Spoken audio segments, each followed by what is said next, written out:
when it rains in Accra. So please make sure that you're being safe on the roads. Let's avoid all those kind of driving simply because we want to beat the time and all of that. So please stay safe. Welcome to the show. I am Joshua Kodjo Mensah. And of course, I'm Serwaa. It's always a pleasure coming your way every morning. These are one of the days that I just hate, this job. Because,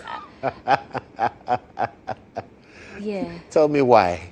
Because it's raining and you are in the comfort of your bed. Yeah. And I should be in the comfort of my bed too. But look at me. If I look at us, we're here. But this is what we chose. This is what we chose. So, True, yeah, true. We'll have to deal with it. But it's exciting and sad at the same time. So mixed reactions. But we are glad to come and serve you this morning. It's a beautiful Friday. And I don't know, in the office, in the newsroom, I had people planning their lunch because of the rains. Ooh, Yeah, must be some fufu. Yeah, bam. That's the winner for today. Fufu with some nice, wow and stuff on the side. Yeah, but that's it. I don't want to whet your appetite for food this morning. Well, we've got exciting conversations for you. It's a Friday, so we'll definitely be talking to our colleagues in the media fraternity and get to hear their perspectives on the national issues. Of course, we would not go without talking about OK Frimpong and the issues that have come. They would also have their bites at that. We'll also talk about the conversation surrounding free speech and how this administration, according to the NPP, is putting impediments in the way of free speech, and we'll also get to hear their perspectives on that as well. So from now till 10 a.m., we're live on your screens, bringing you nothing but the best in conversations, best in interviews, and also because it's a Friday, we are definitely going to soften it up a bit for you to get ready for the weekend. And so let's start this morning with some music, Serwaa. I think we should start with some music as well. I agree. I totally agree with you. Let's start on that note. Hallelujah. Celebrate Jesus with me tonight. Hallelujah.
I want to let our viewers know that in the last couple of months, Kodjo Mensah is always doing Snapchat videos. Oh.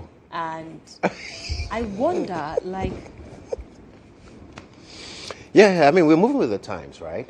Do you post them? No, but I've become a bit more active on social media than I used to be. You know, I know you've always been on my case and all of that, so I'm trying. So like Mutala was saying, and all of that. Yeah, I'm really trying. But it's not an easy thing. You know, I envy those of you who have been able to really make a mark on that scene. It's difficult, so difficult, you know. So those of us who like to, you know, be in our small corner, it's not working. Which one is difficult? Being Posting. active, taking pictures and those beautiful videos and posting them. It's difficult. Yeah, it's a full-time job.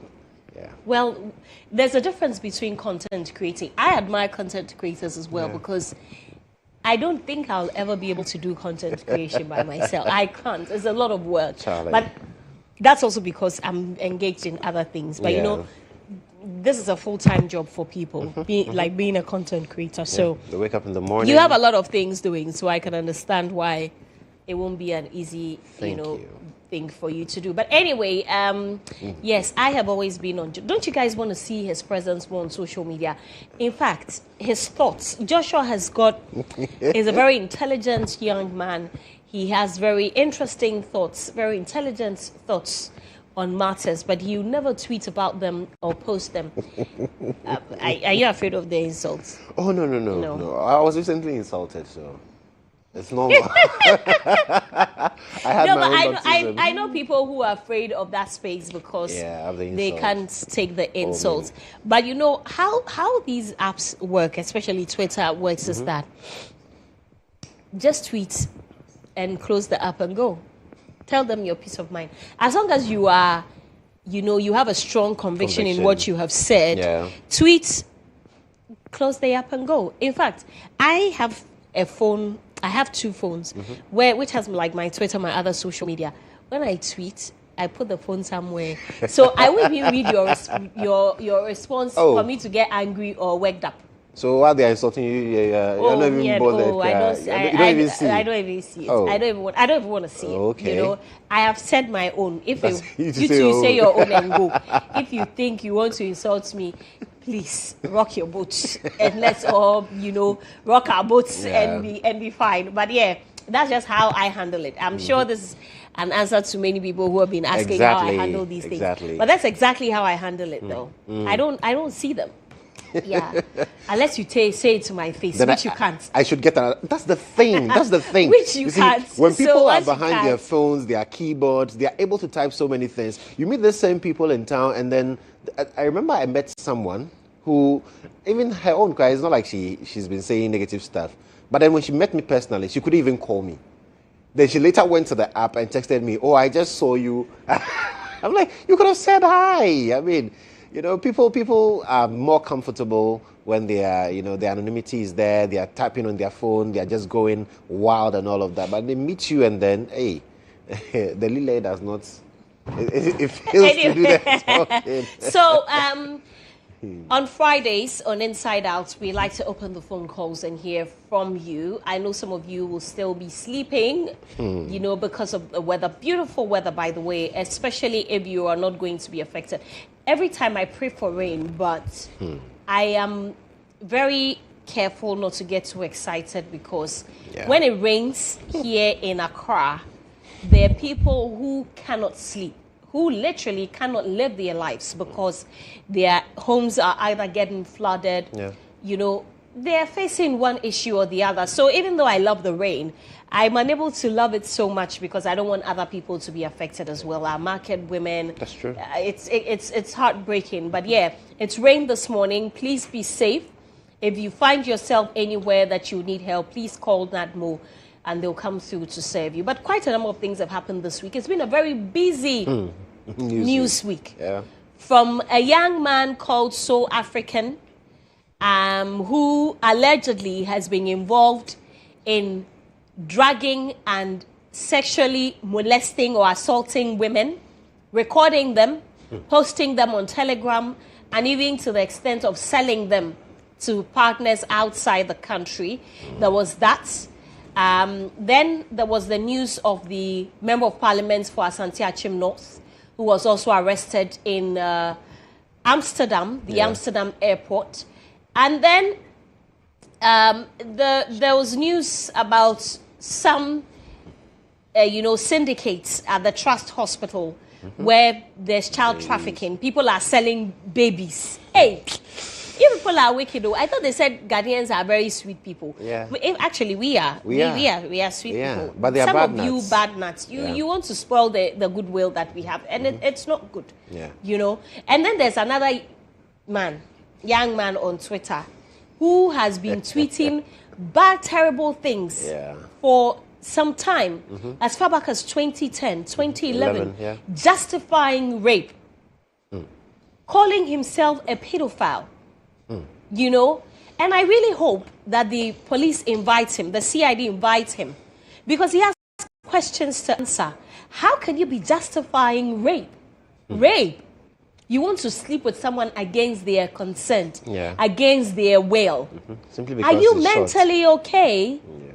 And in all of this, Joshua, since this conversation about the So African and whatnot started, I have seen people try to justify that some people are rich, and so sometimes you need to find out mentally, evaluate them and see if all of us here, we have mental health problems. So, all of us. In fact, I have. Joshua has. Yeah. Everyone's comes in different forms. You two are home. You two have. Audu has. In fact, Audu's own is on a different level. We all have mental health issues one way or the other. Yeah. So don't come and use your mental health issue to come and cause problems and say we should forgive you or people should understand or maybe make an excuse because they have mental. Please. People know what they are doing. There are rich people who are well behaved. Please, stop and that. I really hope that we get to the bottom. There's one sad aspect that I don't know if I told you with this whole women thing, right? So the CID boss tells us that majority of his victims they are not Ghanaians. And so this is a joint operation between Interpol and the CID, the Ghana police, to get, this guy arrested. Yeah. I can assure you, without prejudice, that there will be Ghanaian victims. A whole lot. But we are in a country where, look, there are people who are justifying rape. When you complain of rape, they'll ask you, why did you go there? What were you wearing? What were you wearing? Very the useless person questions. is said to have dragged people at events and parties. Yeah. Me, I won't fall victim to that one. But me, I don't go anywhere. You won't find me at nightclub. You won't find me at somebody's party. Unless you are coming for my party and I will drag you. Which I won't do that anyway. And there are people who I'm sure will be victims to this in Ghana. Yeah. But if you go and report, even the policemen, some of them will ask you, we have a very big problem, and I really hope that this encourages other women, if they have been victims to this, to come forth and speak. Yeah, that culture of silence is not helping anybody. Yeah. We've been encouraging people who fall victim to this. Listen, there is help available. Like Serwaa said yesterday, you would think that the laws of Ghana do not work. Wait till you are actually caught in that web. Then you realize that the laws actually work. So please, speak up about these things. And I'm happy what social media helps us to do. So you cannot necessarily go and report as you would have done. Put it on social media. Be loud about it. People should be called out for the evil they do.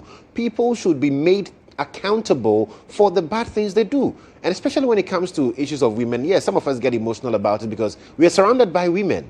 And we have a situation where we are building. We are saying that we want to provide level playing field so that our women can thrive. How do they thrive when we put them in such corners? How do they thrive when we put them in such boxes? And then the system itself does not help.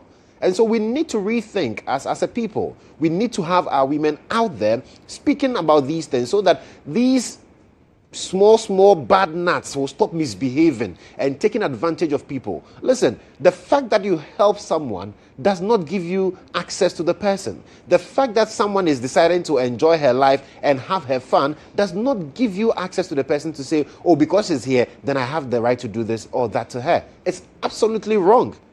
And we need to really, really talk about these things. So please, if you're a victim, speak out. Speak out. It doesn't have to take foreign nationals to get involved in things like this and report to their authorities before we see some work being done. Okay, now there's some two other things that we'll be talking about, and we'll touch on them very briefly. We can take a break and let our guests join us so we get into the conversation. So earlier this week as well, the NPP flag bearer for the 2028 elections, Dr. Mahmoud Bawumia, issued a strongly worded statement condemning the attacks, as he calls it, on NPP.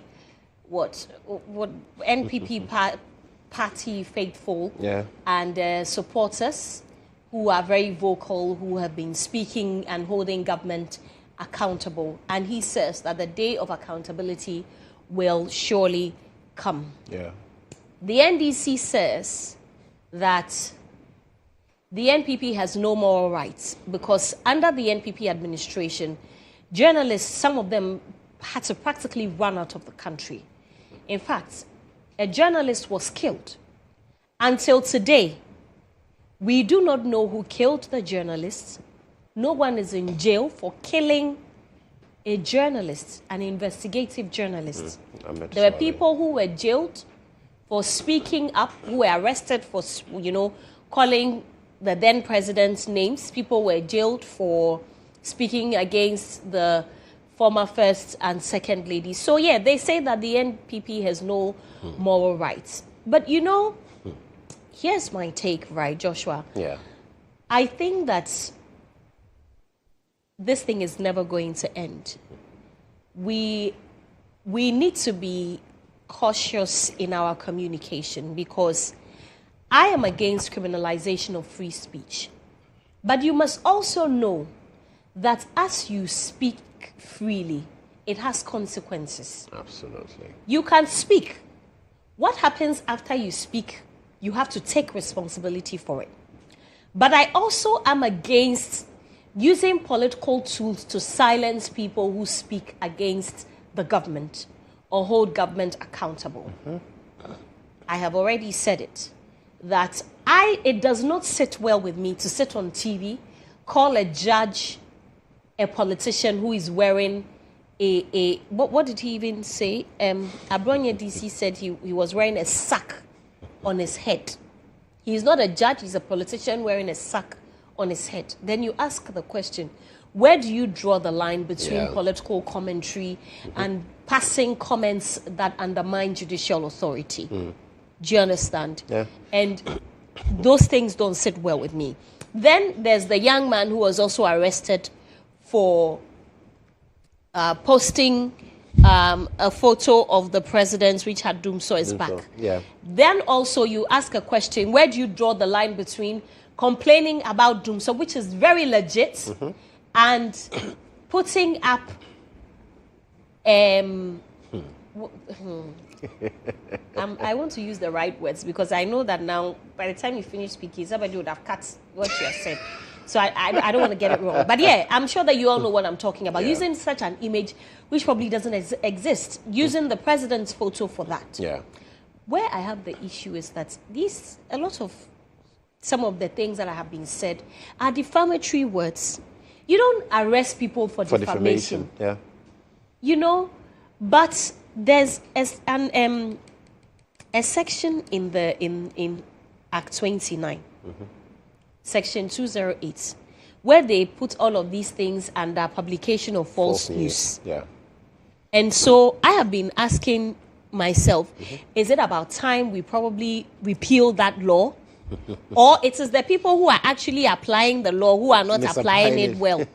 Elvis has had cause to speak about that same, I think a few weeks ago on the show, that the whole issue surrounding publication of false news and how we are implementing the said provision is problematic. And it's also, he believes strongly, I'm sure when he comes on the show, perhaps he's going to make the point again. He believes strongly that this also constitutes to basically silencing people, which is very problematic. Now, where my problem is with this whole issue is the politics of equalization. It happened in your time.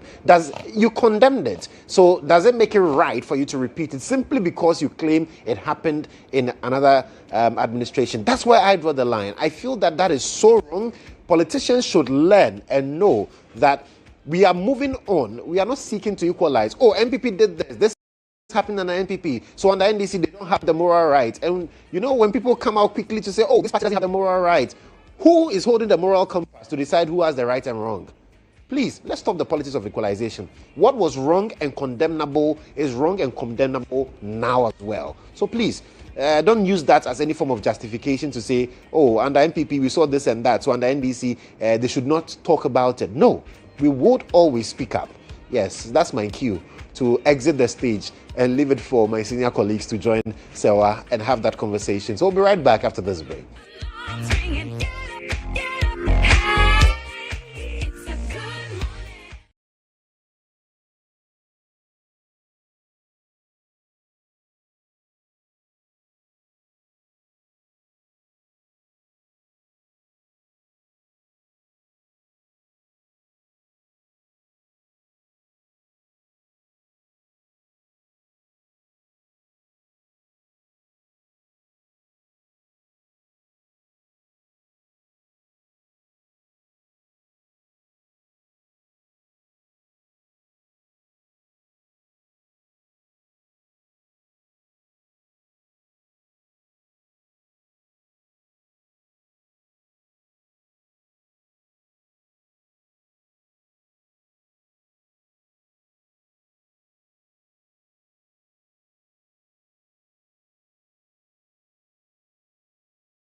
Right, so this morning I'm joined by Ibrahim Al-Hassan. He is the head of current affairs for the EIB network and also the producer of GH Today. IB, good morning. Good morning. We are also joined by Audu Mahama. He's the managing editor for the Custodian newspaper.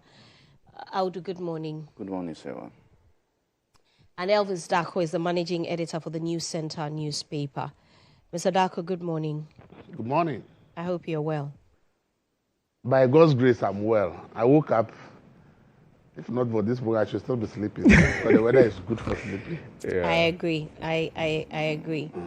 Anyway, so quite a number of things have happened this week. I was briefing the viewers earlier, and we have all been following. It's been a very busy news week, hasn't it? Yeah, it has. From the young man who allegedly has been dragging women in, at events and stuff.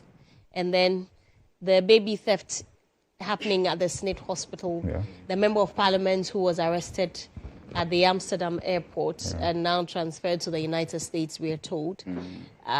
What else happened? The Fitch ratings and then also Nana Komia saying that we do not eat stability with the fire back from Felix, whether we eat instability. That was a very good one, actually. The MPP flag bearer. And then, Dr. Baumia issuing a very strongly worded statement calling out what he likes to call, or members of the NPP like to describe as attempt to gag people who hold government accountable, by arresting them and intimidating them, setting unreasonable bail conditions and so on and so forth. And then in sports, we have embarrassed ourselves with this athletic competition that is ongoing. You'll be blessed. It is totally embarrassing, no matter how you look at it. And I've seen some of you trying to call us out for production.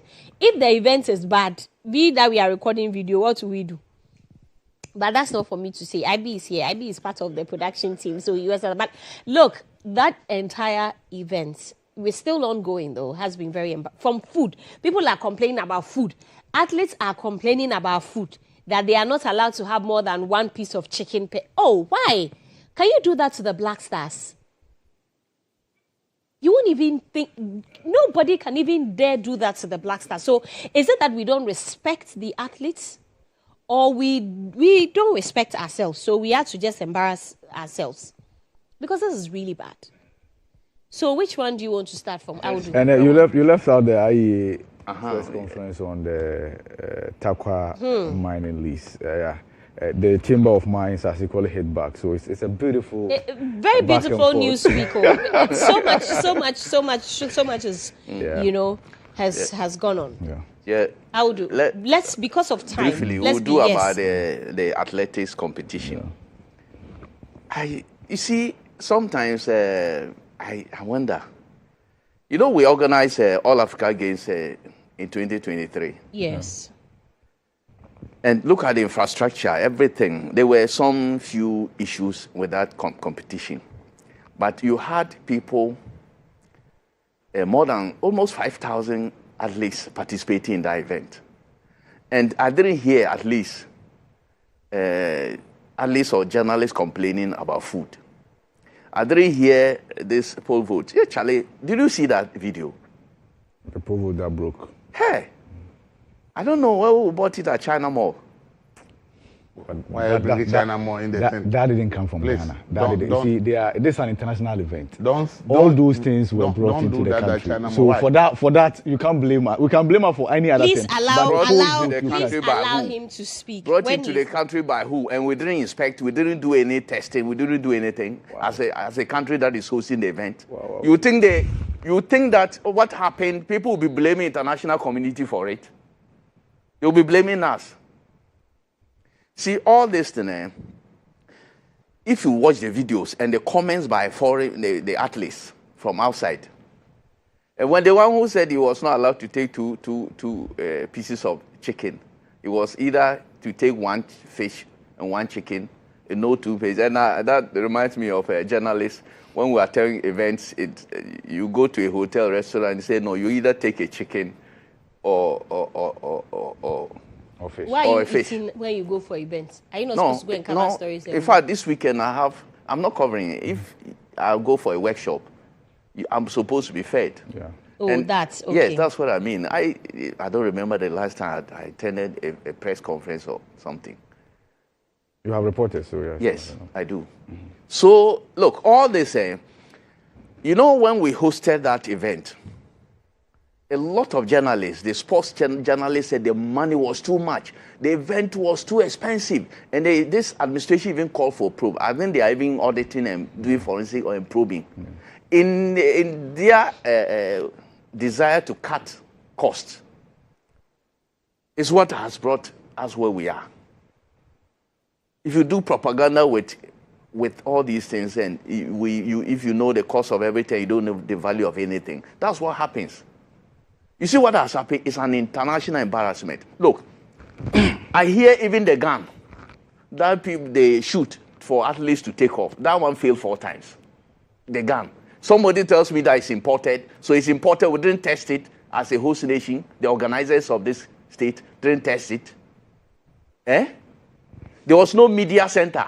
Journalists who came from outside did not have a place to do any work. When the last event, we had a media center. I was there at Lagos Sports Stadium. They say the Jama group took over the media center. Oh, how can you do this? Who are the organizers? So they cannot be taken away. That's what when even protesters are chased out of places. They say the Jama group took over the Mensah, tell that to the Marines. Why to the Marines? I'm giving additional information. We need to. He's distracting me. You see, Mr. Dako, please. Mayor Nubi. Look, the whole thing was shambolic. And as I was saying, it is about the cost. And we are hearing that monies were not released on time, or either not released or not released on time. And people are saying the whole budget was about 40 million Ghana cedis because they were cutting costs. And that one crowd, it was not released on time. And all this embarrassment has happened. Look, if we have agreed, we were given this opportunity to host this athletic competition because of the previous one that we held. That people thought that if you listen to international, the journalists and all that, how they spoke about that one. Even under severe so-called economic malaise, the severe economic conditions that we were faced with, it was organized at least far, far better than what we have today. With less numbers, the people who came to this event were not up to 2,000, I understand. And we couldn't even host them. The hotel, how do you call it? The hostel facilities, according to them, were badly kept. These are the places where just 2 years ago, we hosted the people. And we could not even keep those places in shape for the athletes. I think it's an embarrassment in this country. And look, I will call for a probe. I think that there should be a probe into this matter for us to find where the fault is coming from, whether it is because the releases were not made on time or not made adequately, or the people who were directly in charge failed to do their work. We should know all these matters because it has brought so much shame to this country, and we should not allow this to repeat. So, at least, look, we have had these things before. You remember Brazil World Cup, where we have to carry money, fiscal cash, on a charter flight to Brazil, and our players too, they took the money and were displaying the money. They were kissing the money as if they never saw money before, dollars before. All these things, what is this? Charlie? Mr. Dako. Maybe. Anemo. Only second. I ask myself whether we really are a serious... Everything shows that we are not a serious country. And it pains me that I'm a Ghanaian, and then we do things, and the world sees us as a country that is not serious. It's as if we don't have leaders. It's as if the people we appoint, we don't know they are left from their right. And you see, when you happen to have friends in other countries, and they read and feel this, and they share the videos with you, and they post it to you, and they ask you, is it the best you can do in your country? It's so embarrassing. And I don't know why we keep doing this to ourselves. If we believe that we don't want to spend money on sporting activities, let's just stop going to bid to host them. It's simple and short. If we believe that sports is not important, so we will not put money there. Let's just not put money there. Let's not go and bid for competitions, okay?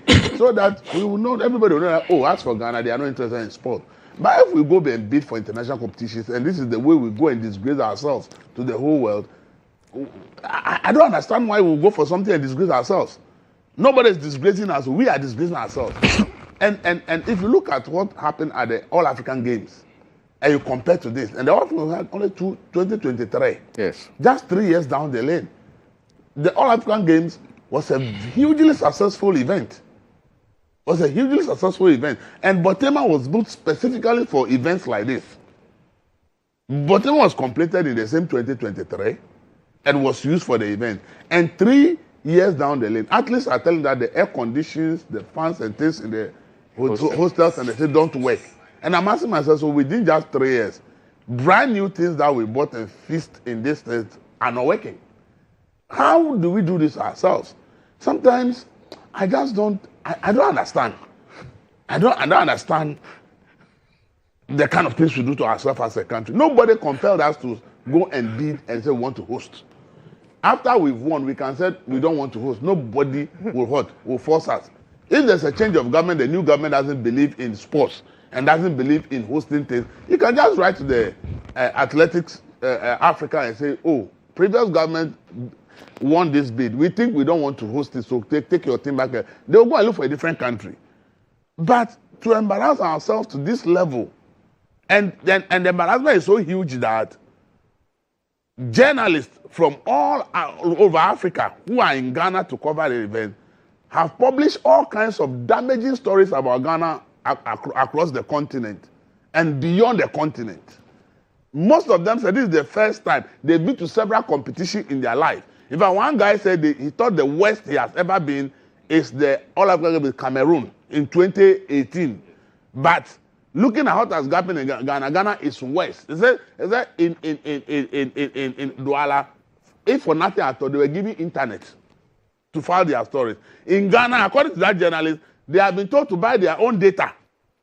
In Ghana, Ghana has told them to buy their own data to be able to file their stories as journalists. He said he has never witnessed that in his life.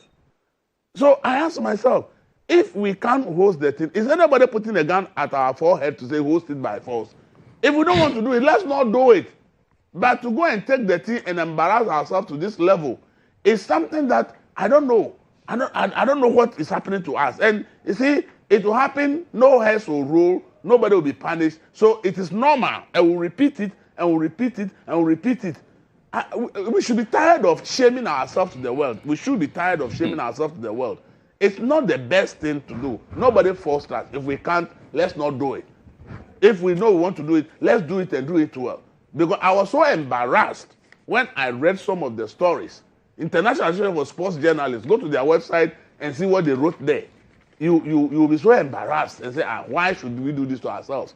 So for me, I know hair should not rule because people will justify all kinds of things, and appointment is based on friendship, so nobody will sack anybody. So I understand. But please, if we don't want to do it, let's not do it. If we want to do it, let's do it.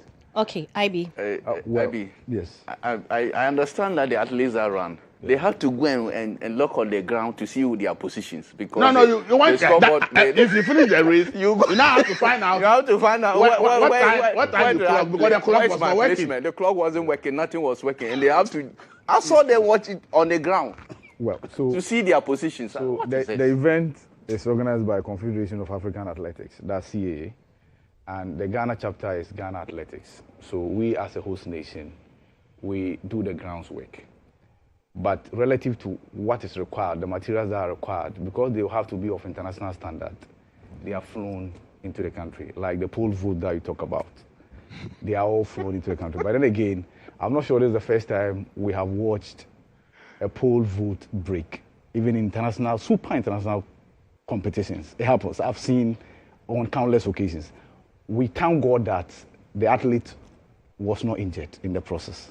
But for you to say that this is unheard of, this unseen. Nobody said. No, I'm coming. I'm not relating to just you.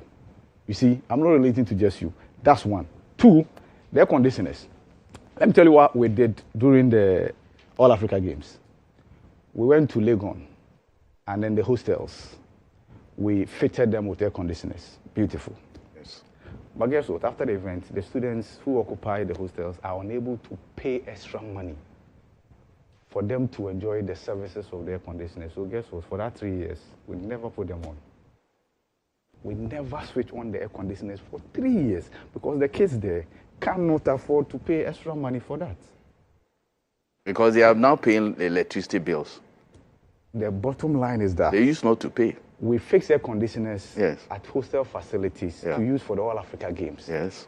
After that, because we were demanding that the occupants of the rooms who are students of University of Ghana, Legon, pay extra for them to enjoy the air conditioners, we decided to put them off for the 3 years, so they've never been switched on. So we could not Now switch we them know- on for this competition. That's for your car. What he's No, park your trying car. to tell you Park is your car that for after 3 3 years, years, and put they it are not on. working. Look, the tournament, we didn't win the tournament for I get just you. 1 You week. are not getting me. See, let me If you are preparing, Can those you things please should be allow fixed. him Don't to worry. land? So let me land. Don't worry. I will make your point for you. Don't worry. Okay. So Uh-huh. for the 3 years that we left the air conditioners unattended to, they had become faulty and we've not been able to fix them. That's our reality. Now, compared to we having to allow the kids to use the air conditioners, right? Regardless of us whether they can afford it or not. The air conditioner will have been in a top-notch shape by now. We will have been using them. Now, whoever, per what I gather, yes, funds were not released on time. That's a fact. And nobody can run away from that fact. And so the caterers, something to that effect. Let's ensure that all those challenges are the production. Okay, so our OB van is there. But the OB van is manned by individuals from media houses, including GTV. Right? That is attacking you. Technical staff. But is it GTV right? that was attacking you? No, don't worry, it happens. It's normal. No, it's normal. Right? So, yes, our OB van, in fact, if any other media house had been doing the production, they would have used our OB van because our OB van is a kind that no media house in West Africa has. That's true. And that is an open secret. Everybody knows. Yes. So even if GTV were to do this, they will have still come for our OB van. And your Right? OB van, would they have provided media center? No. The have- media center provision is not a responsibility. It's the local organizing. So nobody should blame them for. So that's what we're looking at, right? So yes, we are in charge of ground production. Yes. Others are allowed to pick the feed directly from us, as Sporty TV is doing. Yes. So whatever you are watching on Sporty TV, it's our production. Whatever you are also watching on GH1 TV, it's our production. But like I said, the technical staff there are drawn from many other media houses, including GTV. Right? So let's put that one aside. Yes. So yes, there might be hitches here and there, but they are being worked on, and moving forward, you have seamless transmission. Those, like I said, those who are watching the feed on other networks, the same feed that we are feeding to other people. Let's put that one aside. So we can do better. To be honest with you, Serwaa, we can do better as a country. But I also want to admonish all of us. Let's not be too quick to advertise a negativity about Ghana. It's been advertised already. No, I get that. Let's not be too quick to sell the negative aspect of whatever is wrong with us as a country. And I realized that we were very quick in doing that. Yes, the international media is here. The publications have been done. But at the point, I felt like we as Ghanaians, we were too quick to highlight the negativities than even the international community. No. But of course, the point is that if there's negativity, somebody can highlight. So make sure that there's no negativity in the first place. At least South Africa shot put guy. But he went public on his own social media to I know, but you know the South Africans and what they are also doing. So we get all that. So we get all some of our colleagues who are organizing this event, we know what they did in the past. Still bad. I was in demonstrations with them against the organization of football in this country. I went on route march with them. Yeah, and at point some of them became members of the normalization committee. Yes. No normalization. Normalization was done long time. I mean recent, recent. Okay. They are enjoying. They are appointed. This government. I was on the street with them. Don't worry, your time will come. And today, they look at the shambolic way they have organized the whole show. But IB just told you that funds were not released. So without the funds, what could they have done? So we should find out why funds were not released and who did not release the funds. That's why I'm calling for the proof. It's simple. If we know we are a broke nation, don't go for it. You can even go for it and say that I don't want any more. I don't want any more. We will not be the first country to I say mean, this one about we should can't. not be quick to embarrass ourselves. We have not embarrassed. We are just recalling what are the international community. I what say they go have to the now. international. Go read the social. Go to the social media. What they are saying about website. Ghana. Okay. You will be surprised. Charlie. All right. Okay, let's move on. So, earlier this week, the CID boss, Miss Lydia, held a press conference and told us quite a number of cases that the outfit has been investigating. And the one that has caught everyone's attention, which has been discussed for days, and I'm sure it's going to go on for a few more days, is a young man who is said to be an entrepreneur who has allegedly been dragging, raping women, sleeping with them, recording them, posting them on a Telegram page, and then selling them as well. Some of these victims were not Ghanaians or are not Ghanaians, and so they reported to their home country, and then there was a joint operation between Interpol and the Ghana police, the CID, to get the young man arrested. I'm told that he was arraigned earlier and has been remanded. IB, you heard it? Yes, I did, and I followed keenly. So the young man from East Legon, right? And we have to mention that because that's where he's from a very affluent family. I've taken time to watch a video of the father's birthday, a surprise birthday party organized for him by the family. And so you could tell that he's from a very respectable family. He's well connected. And so he rolls with the big guys and then the big ladies. He's a social media influencer, right? And of course, and a content creator as well. And so, and his own is at that level. And he sells jerseys too. I don't know whether I would have bought jerseys from him, but he sells high-end jerseys as well. What is the meaning of high-end jerseys? Oh no, like they are quite expensive. They are quite expensive. They are different. They are not like the same. polo kind of yes. type of Black Stars jerseys. Okay. They are expensive. That's the point I'm making. Okay. See, you see him and you would never have imagined that he's engaged in any of these things. It's a lesson to all of us. And now people are running ahead of themselves to explain why they took pictures with the guy at one event or the other, and too quick to say that, yes, he came for pictures and he's an influencer, and it doesn't mean that the stories of other ladies are the same stories of the ladies who are seen in pictures and videos with the guy. Kudos to the CID. This is no different from what the Russian guy came to do here. Just that he's from a country that's very secretive. And it's a country that is not party to many of these international treaties and then conventions. So it will be difficult for us to also be able to team up with the Russian authorities to get this guy arrested, just as one of our own has been arrested. But nonetheless, I agree with you when you mentioned that his victims could not exclusively have been only non-Ghanaians. They are Ghanaians who might have fallen victim to what he does. And I've read a lady share her experience about she having been dragged at a pub and how much work doctors had to do on her to flush out whatever intoxicant that had been put into her system. And it's not something you wish on even your worst enemy. So for anybody to think that this is something that could be done in Ghana, drag a lady, have your way with them, record, and go and sell and make money out of this, it's unthinkable. I'm just happy that he's been arrested. But I'm not sure he's the only one in this type of business. So the police, before they are alerted by Interpol again, should do what we can describe in health parlance as contact tracing, because he cannot be doing this alone. So through interrogation, they should be able to bust that ring, that syndicate, to ensure that our innocent ladies who are mostly vulnerable because of means to an end.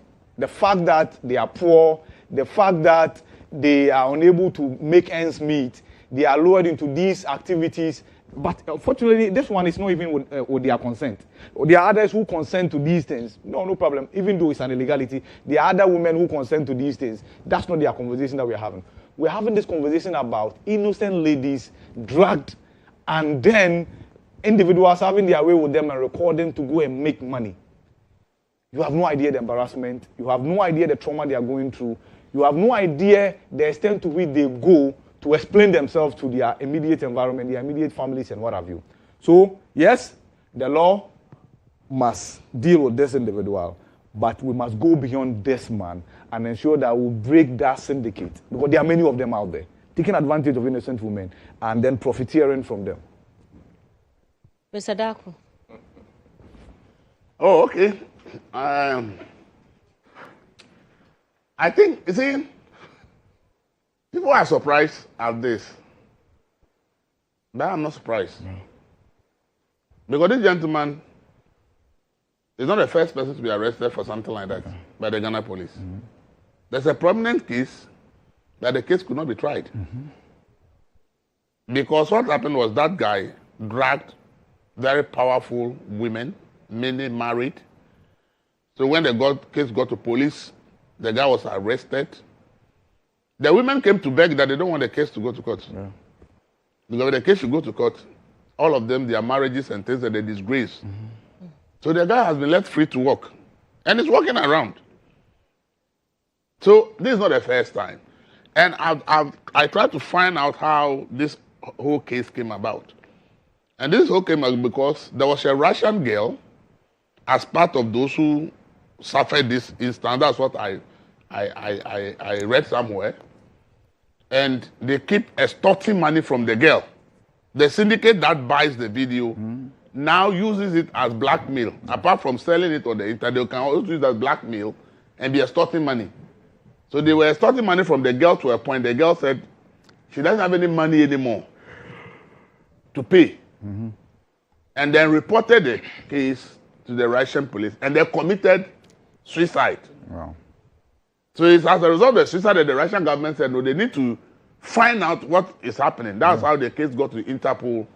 And as part of the investigations, persons were arrested outside Ghana by Interpol. Persons were arrested outside Interpol on that case. Yeah. And those who were arrested now snitched on others who are into the same business. Yeah. And then the Ghanaian guy's name came up. Yeah. That is what I heard. Yeah. Before Ghana police was alerted to work and find out about what happened in Ghana. And then they got to do their job and they actually arrested this gentleman. The truth of the matter, a lot of ladies have their nude videos and sex videos on several pay-per-view online platforms without them knowing. Because there are men who are paid by these syndicates that if you can sleep with a woman and record it, they will pay you so much. So there are several people, ladies all over the world, including Ghanaian ladies, whose nude videos are on several pay-per-view platforms without even their knowledge. I got to know this because I read stories that have happened in other countries that this is what happens. That in syndicates just pay people that if you can get us this video. For those sites, you pay so much money to be able to get access. So the syndicates make money. And they also use the same videos. If they keep extorting money and you are paying, they will not put you online. Because that means you have money to pay. So they will always be collecting money from you. It's at the point where you say you can't pay anymore. Then they put the video online. So it's a whole criminal syndicate around the world, not only in Ghana. Yeah. And a lot of Ghanaian men are also doing it. So you see them with all the affluence. And they will hide under the cover of I'm doing one business or the other. But they are doing so many other things just as a cover-up. And that business is just a cover-up. The main money may be coming from somewhere. So it's about all of us being careful of how we see people. Because what the people might be doing secretly to make all the money that they are covering up with some business that probably may not be even profitable. But they tell you that all their money is coming from that business. And because they are private business, they are not listed, you will not have access to their audited accounts. You can't tell whether that business is actually generating the money or the source of the money from somewhere else. And we all want to be in it. I think yesterday the U.S. State Department released a list of 16 Ghanaians, all romance scam. 9 convicted, 3 are facing court. The remaining 3 are the Abutrika group in Ghana, and all the. There are 16 people whose names have all been released by FBI yesterday, and all of them are linked to what? Romance scheme and money laundering. So people do all kinds of things for money, and therefore dragging women and having your way with them and recording it and selling it is also another way of making money for some people, and it's a big business on the internet, on the dark web. That is where a lot of money is made. So the person may say, I am influencer, I make so much money. But you cannot have access to the person's audited account to know where the money is coming from. But the person may be doing something else. So I think that, and today is about ladies. There will be gays who will also be doing the same to young boys and selling it somewhere else. It's because it's not up yet. Gays are also doing the same to young boys and selling it on the dark web and making money. Yeah, gays. Okay. I thought you meant like women. No, I'm talking about gays. Doing that to young men also, and recording and selling it on the dark web. What people don't know is that there's more money being made on the dark web than even the legal web. There's a lot of criminal activities on the internet where people make a lot of money. And these are some of the ways that people make money through the dark web. So for me, it's just a lesson. But as I said, for me, this guy's case did not come as a surprise. Because I followed the case, same police headquarters, about a gentleman who posed himself as, today he's a doctor, today he is that, today he's a businessman, today he is that. He did it to several women, big women in Ghana, big women. Who was not tried. But when he was arrested, one person, he did it on one lady too, and the lady survived. He couldn't get his way to the lady, and the lady wanted the case prosecuted. So actually, that lady was the one who alerted me about the whole issue and said the guy must be arrested at the CID headquarters. And I followed up the case. Following up the case, prosecution was never going on. Later, my intel was that so many of the big women who are supposed to testify against the gentleman, many of them are married. And they didn't go there, excuse me, to say, I have this business deal. If you can partner me to do it, we can make so much money. So they go to the gentleman under the pretext of, under the understanding they are going to do business. They never knew that that's what the gentleman is into. And then when they go there, whether it's in a hotel or the gentleman can rent some big apartment, like it's his own house, and rent some big cars around. So if you go there, you are likely to believe that this is a rich guy who has a genuine business, something they want to do with him. And then when you go there, whether the water he gives you or the drink he gives you is dragged without your knowledge. So it's not that the big women who went to the gentleman even knows that they went there that they are going to have an affair. No, they went there with to go and do business, and then he drags them, and then now he uses the same thing he was doing, but he was not selling on the internet. He was rather using it to blackmail them and be collecting money. That's what he was doing. He was using the video to be blackmail the big women and collect. And these are very big and responsible people in society, married, have children. So when the thing should come out, it will be a disgrace. So many of them have to go to the police headquarters and say, this case, if you want to try it, with all the evidence, we'll be in trouble. Luckily, what happened was, police was able to intercept the laptop with all those, I'm told, videos. So the police was able to destroy the whatever it is, and at the end of the gentleman was left to go. So for me, it's just the way people think they can make money. Human beings, we are such people that when they say there's money to be made somewhere, the morality and all the things that some of us will complain about, many people don't care about that. So long as they'll make the money, it doesn't matter how they make the money, and they will do it. So it's just a lesson to all of us that there are several ways people are making their money, and be careful of how you trust people, because the very people you trust could be the very people who will put you in this kind of embarrassing situation. The girls that this gentleman recorded, I'm not sure that all of them went there because they want to go and have sex with the guy. I believe that some of them were just normal friends. Maybe I've got to know the guy, think that this guy is doing well. Probably if we are friends, there's nothing wrong with it. So it may not even be that all the girls who have been recorded have gone with the mindset that they are going to have an affair with a gentleman. So we should not condemn all those ladies. And if you have a private affair, why would you record it to go and sell to make money? So I think that for the ladies that may be victims of these circumstances, society should not condemn them. Interestingly, in our part of the world, society is likely to condemn the ladies more than the man. Yeah. That is what we have. That is Ghana for you. Society is likely to condemn the ladies more than the man who has committed a crime. So as for me, I think that in this case, we shouldn't go out there trying to condemn the ladies.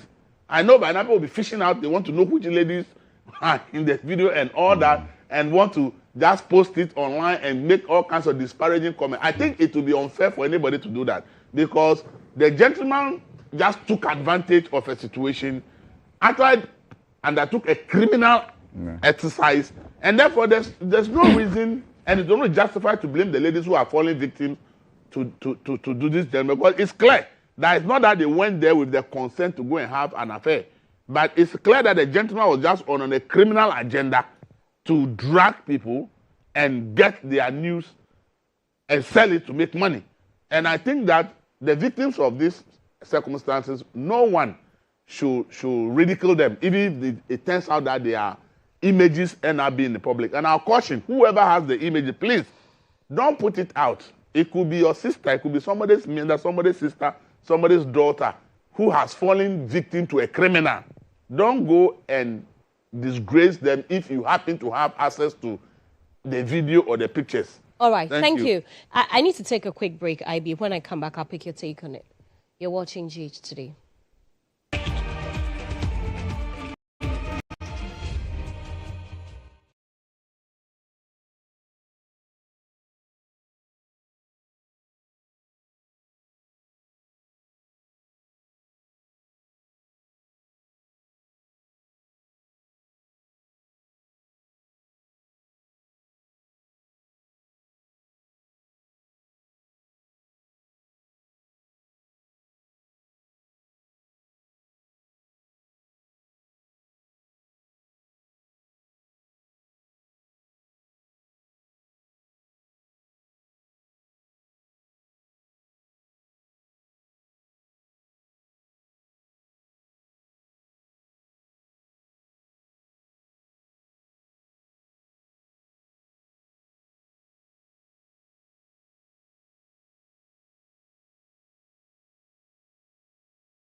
You're welcome back to the show. This is Gist Today. I am Serwaa Amihere. I'm here with Elvis Dako. He's a managing editor for the News Center newspaper. Audu Mahama is the managing editor for the Custodian newspaper.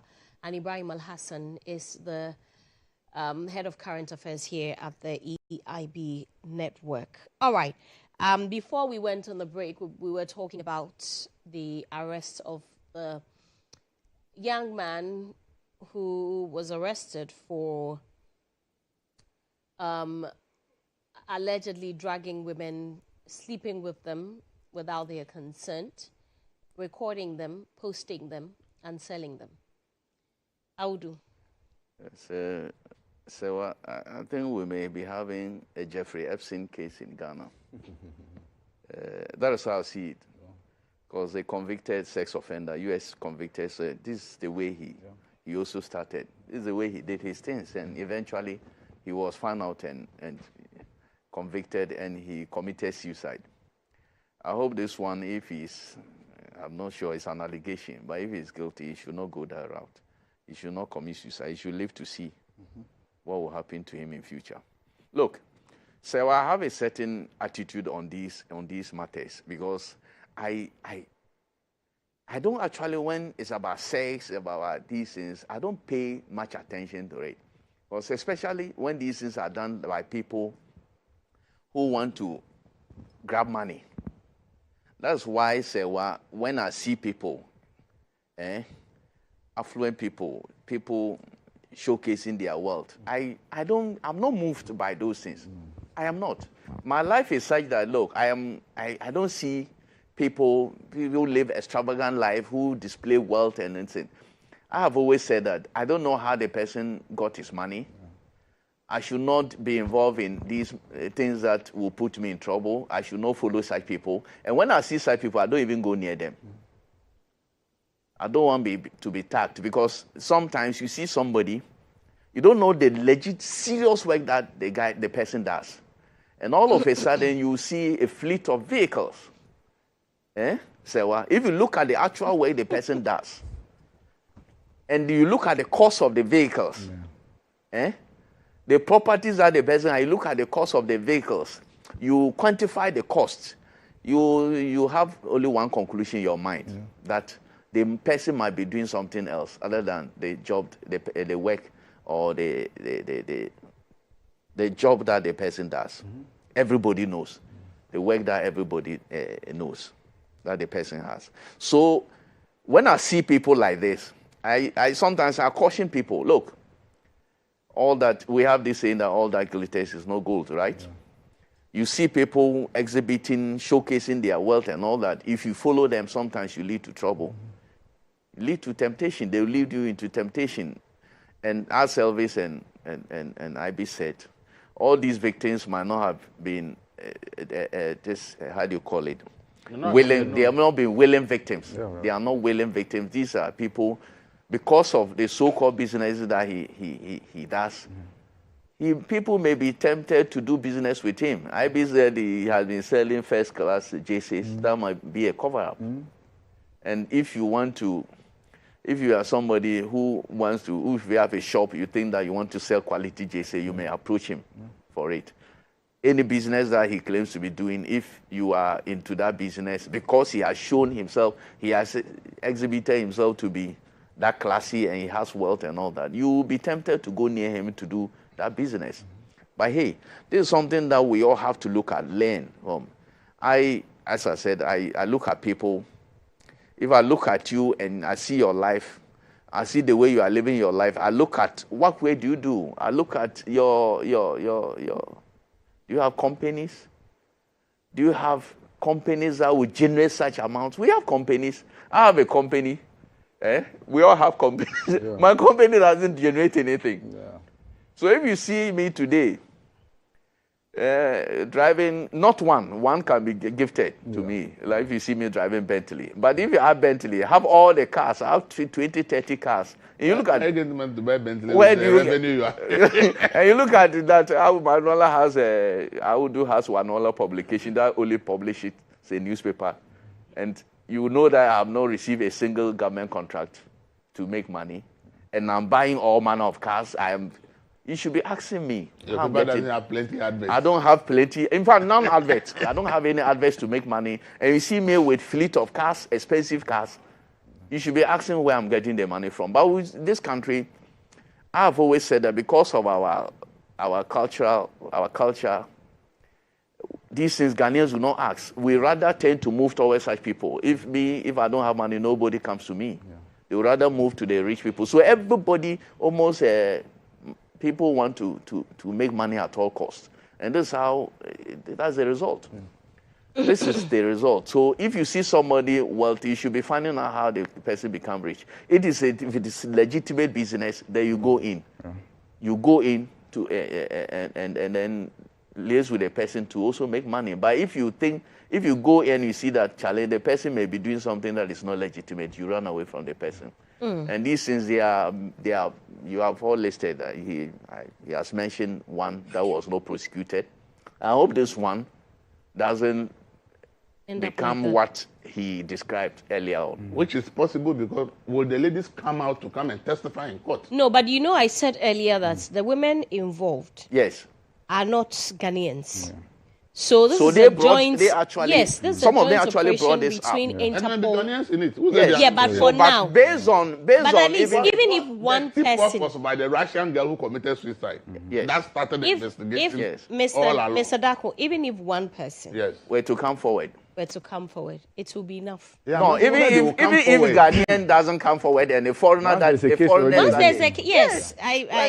person can forward. That's the question. No, I'm saying it doesn't even have to be Ghanaians. People have come forward. Exactly, people have come forward already from outside. So we should be looking at that. Yeah. Look, let's all be advised. Yeah. The victims, as they may not be their making. It will not be their doing that they are falling victim of this. Yeah. But we should be very extremely careful people who showcase their wealth and all that in this country. Look, you don't know how the person acquires his wealth. And therefore, do not envy people. Do not be jealous of anybody when the person has money. Be content with what you have and make sure that you work hard. If God is pleased with you, then he give you some money. If not, you may follow all these things and the money will not come. Exactly. It depends on how God wants to treat you. Well, speaking of which, arrest a member of parliament for the good people of Asante Achim North was also arrested this week at the Amsterdam airport. Yes. There isn't much detail, surrounding the cause of the arrest or the reason for the arrest. And so I would not want to be speculative and say what I have read on the internet. Yes. But what we have been told, it appears the parliament itself doesn't have so much information. That's right.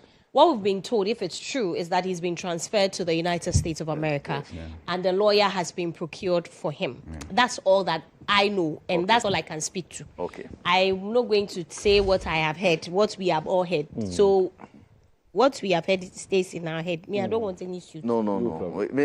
We have not heard much, as you said. Exactly. There isn't much information. But it appears that we might be having a by-election. That's the angle I want to come in. Yes, in the Ashanti region. Yes. In the Asante Achim North constituency. Yeah. Possibly. Yes. I have been to that constituency. IB has been. We went together before the 2024 elections. We did not follow him. No, what I mean is you follow his activities. Oh, yes. No, not the personal. Okay, I mean his activities during campaign and all that. Okay. But you didn't go there to dine and wine. You went there because of politics. Absolutely. I just wanted to clear. You're right. Because that went over when my I head said that you follow, it doesn't mean no. I mean you followed his activities. Yes, and he's actually a friend of the show. Yes. Okay. He has been on the show a few times. Okay. And I know him as well. Okay. I don't know what crime or offense he is committed or is involved in. Yes. I'm sure that the people of Asante Achim North will be very unhappy, with this news because the MP has been a good provider for them. True. From what we found out on the ground. Yeah. Because the MP was going, the OK Frimpong was going against a sitting member of parliament and the MPP machinery in the Ashanti region. Yes. Even I was surprised that he won. 2020 was an outlier. Right. So that's it's embarrassing, as many have said it, that a sitting member of parliament will be arrested in that manner.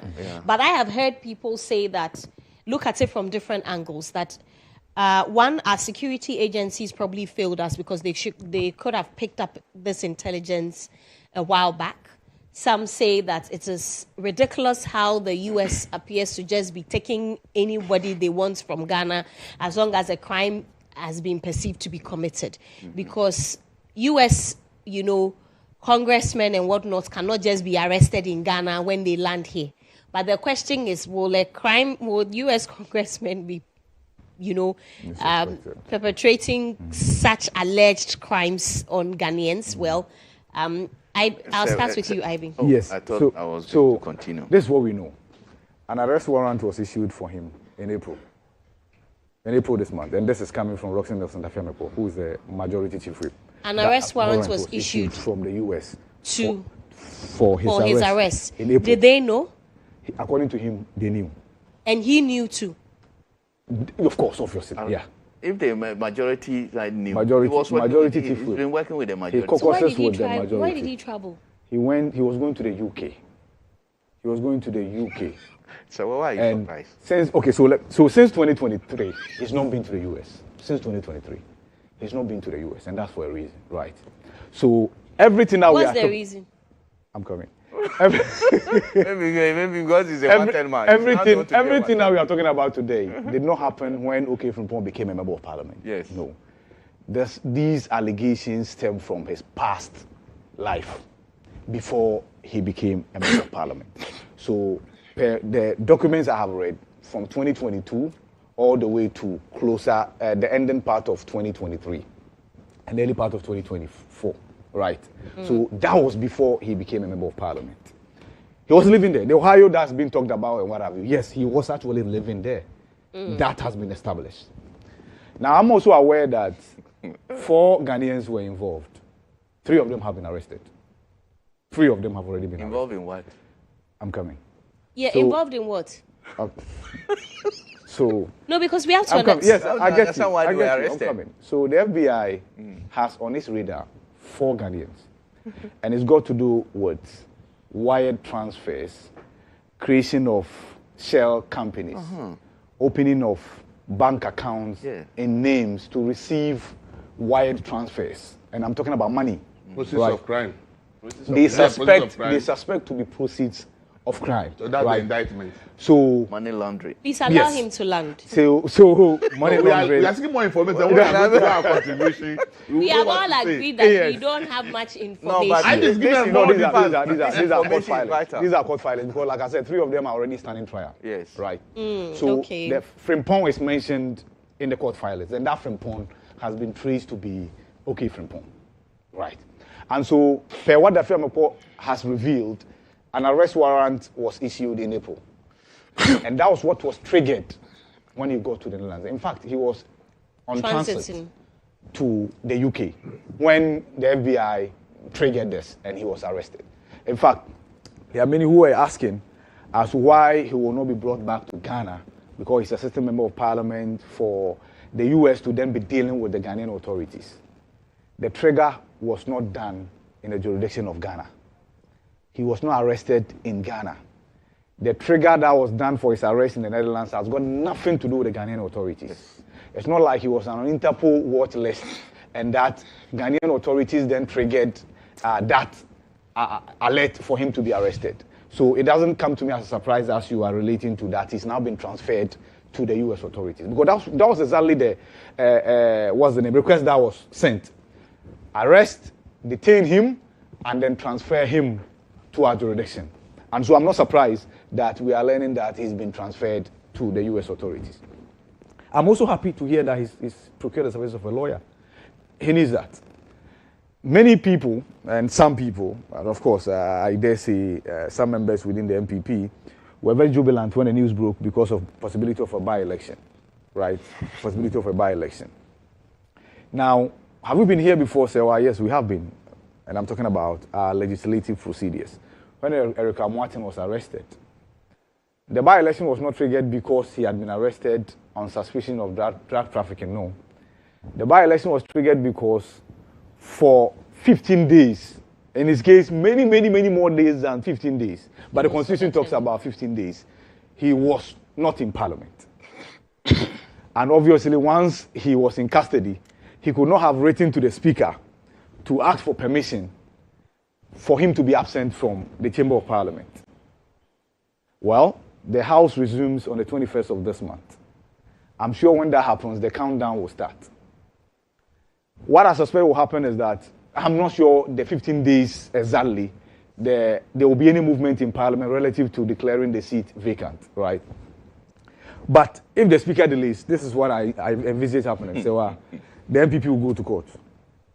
They will go to court and then alert the court to this particular incident and provide evidence that for more than 15 days or so, the MP has not been able to come to Parliament. The court will then make a determination which will then compel the Speaker to trigger the process towards a by-election. I'm happy, like you said, I was in the constituency. Even in Parliament, I've had engagement with him. I was happy when I heard he championed a private member's bill that will seek to streamline political party financing. And that was sensibly to ensure that fraudulent resources, right, ill-gotten wealth, does not get to fund political party activities, which will then ensure that these suspected criminals will have a chokehold on our democracy, right, which he was hailed for. One of the MPs in Parliament championing the use of the local language on the floor of Parliament. And he made a statement in Twi on the floor of Parliament. He spoke Twi on the floor of Parliament, which many members of Parliament hailed him for, right? So his work as a member of Parliament on the floor of Parliament is visible for everybody to see. As for the impact in the constituency, it's visible. In fact, I can beat my chest and say that in Ghana, he is the only non-Muslim who has built a mansion, right? And I'm not even describing it as a masjid or a mosque. I'm talking about a huge edifice named as a masjid, mosque, and gifted to the Zungu community. Including a clinic. And that mosque has a clinic in there as well. So nobody can fault OK Frimpong for his philanthropic work, for his heart, and for his work in Parliament. But like I said, everything that we are relating to now, per the documents we have read, are things that happened, or suspected to have happened, before he became a member of Parliament.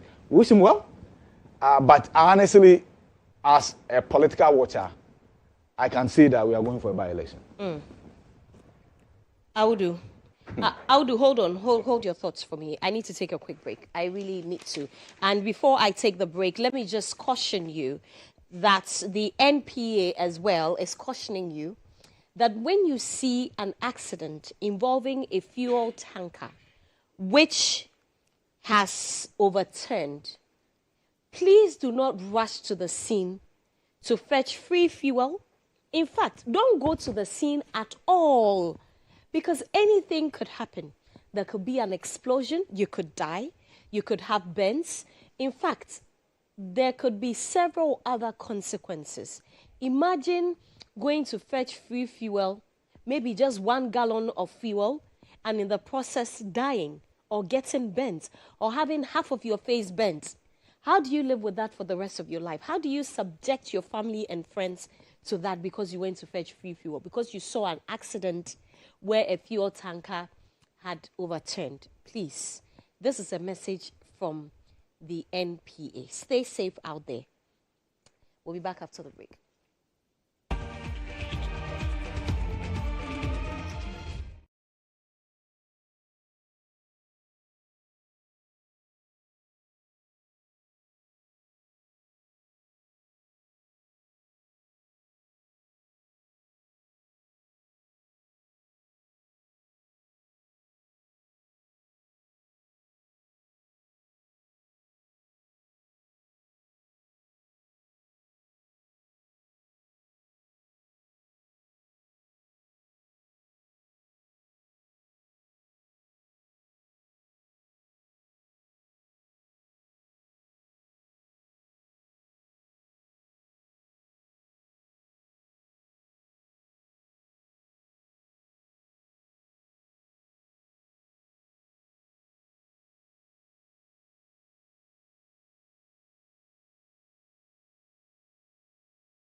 You're welcome back to the show. This is GH Today. I am Serwaa Amihere. I'm here with Elvis Darko, Audu Mahama, and Ibrahim Al-Hassan. And we've been talking about, just before the break, about the arrest of the Member of Parliament for the Asante Achim North constituency.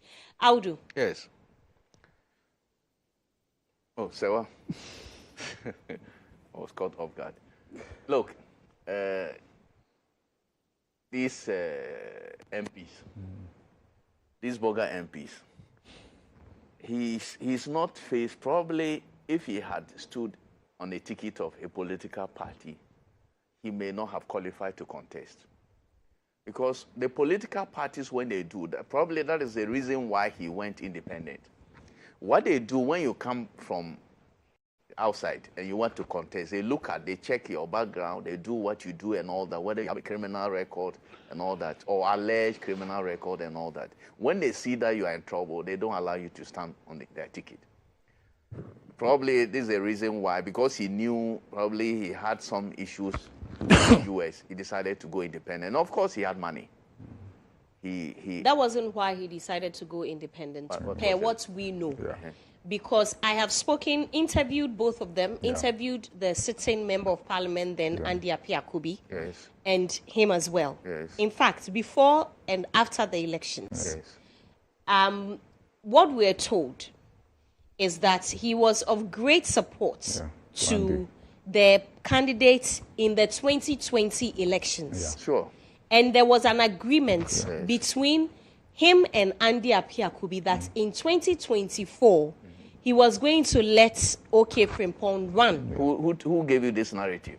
He said both of them. In fact, Andy agreed that he was going to give way to him to contest. That there was that gentleman's agreement. Yes, there wasn't a formal agreement. Okay. But he did say that the young man had expressed interest. And he too was following Andy and supporting Andy under the belief that Andy after 2020 will move away and even support him for him to come, because that is largely an NPP seat. It doesn't change my argument. No, but you are saying that he went independent because of his trouble in the US. He will have qualified. No. He will have qualified to contest. He will not have qualified. You didn't get my point. If he had gone, say, he wanted to contest in MPP primaries, he never contested in the primaries. No, he didn't. Never did. And that's because Andy decided to contest again. So I'm saying that if he had contested in the primaries, one of the requirements of political parties will investigate the background of these people. Anybody who is contesting, your background, national security will look at, they'll do all manner of checks on you. And I'm saying that if he wanted to contest on the ticket of MPP, these things would have been done. That's my argument. Erika Martin was an MP. Wait. Do you know the time? I will come to that. Okay. Erika Martin. Yeah. I am saying that these things are normally done. Of course. They are normally done. And something like this probably would have come up. Yeah. And I'm saying that because you are not giving the reasons why he went independent. Yeah. I do not really think that because of the money he had and everything, if he had gone for primaries, probably he would have won the primaries. Yeah. And something else may have disqualified him. Yeah. That's mine. Okay. Because Andy himself, he came to time he was not that popular. Yeah. It's not because he was not that popular. So probably if he had contested on the ticket of MPP presidential primaries with all the money that you people, the things that you said he has done in the constituency, he would have probably won. But there would have been scrutiny on his persona. Yeah. I'm saying this, so that wasn't done. And you see, I'm saying this because I'm coming back to what our culture, Ghanaian, this thing. When somebody is so wealthy, we don't find out how the person gets the money to do so many things that he does. Somebody gets money, no matter how the person gets the money, he's able to do something for the church. The church will not ask. He's able to do something for the mosque. The mosque will not ask how he got the money to do it. Once he's able to provide a service, nobody cares. That's one of the reasons why we are in this. I have been saying that we are facing these challenges. That's the reason. Elsewhere, when they see your lifestyle, here we don't do lifestyle audit. Yeah. Elsewhere, when they see the way you are behaving, the sort of work you do, and the life you live, they will be able to to investigate you. How are you getting this money to do what you are doing? You said that he has done all these things. Now, if really what you are telling us that the man, there was red alert issued on him in April, just a few weeks ago. Yeah. Why on earth? Is it that he didn't know? Why on earth would this man attempt to travel? Why on earth will he attempt to travel? And that he was traveling through Amsterdam. He thought that US once, and you know, we work in Interpol. Yeah. Interpol is everywhere. Yeah. Ghana, don't we issue Interpol red alert all the time? Yeah. You think that America, the most powerful country in the world, has no influence even in European countries? Yeah. America has so much influence on the world, on many countries. And so they can do whatever they want. And now, based on that, the man was picked up in Amsterdam, right? Mm-hmm. Now, he's been taken to US, where he's not gone for some time now. Yeah. The process is not alone. He's not alone in this deal. No. There are other people. Yeah. He will be tried. Yeah. Whilst he's there, you just said that his seat, his constituents will not have representation in Parliament. Yeah. That's a major issue. Yeah. Now, you take up our standing orders, even it's constitutional. Yeah. That if you absent yourself 15 sitting days, yeah, you automatically lose your seat in the House. The man definitely will be away for more than that. Yeah. When Parliament resumes, he will be away for more than that. And so that process will be triggered. Yeah. If he does business with the majority side. Majority side will not be in a hurry to trigger it. It's obviously the minority side who are already down badly. That will trigger it, hoping that this seat can easily be won. Of course. They will trigger the process. Yeah. Now, I don't know what will happen. In the case of Eric Amoateng, Eric Amoateng was already an MP like this one, also an MP like this. And he traveled to US. Yeah. He was apparently caught with some Ajay in heroin. They were accused of trafficking heroin. Yeah. Then he was arrested. Now, Eric Amoateng then, the minority then said that, look, the seat should be declared vacant. Exactly. And the majority said, no, it should not. That was 2005. Yeah. Now, the case went back and forth, and nobody actually triggered that constitutional provision that time. You know when Amoateng himself resigned? He resigned in 2007, and the by-election was held. That brought Major Eric Kodjo to Parliament. Yeah. So I don't know. I know MPP will not sleep on this job, like probably NDC did in the last time. Because constitutionally, if you absent yourself for 15 sitting days, you automatically lose your seat, especially when the man was not arrested in Ghana. If it's in Ghana, we know MPs have been arrested in this country and the cases have dragged on. Yeah. Like, we also have examples. Like late Ademusa Kande. We have the former trade and industry minister, Abu Dhabi. Yeah, Abu Dhabi. They were all arrested in this country, and they continued their parliamentary duties and all that. Because that one, you can be given bail. Once you are not found guilty, you can be given bail and you are allowed to go to Parliament. So the 15 sitting days will not occur. But this one, the man is outside the country. There's no way this man will come to Ghana. There's no way that they will allow U.S. government will allow him to come to Ghana. It will not happen. So, there will be a by-election. And as you said, MPP will trigger it. Yeah. If the days are up, if the 15 days are up. Now, there will be a by-election at all costs. And what is happening? Crystal ball, I don't know. So let's see what happens. We don't know the full facts. So let's see what happens. Yeah. But as for by-election, there will be a by-election. Okay. Yeah. All right, Mr. Elvis Dano. Okay, thank you for the opportunity.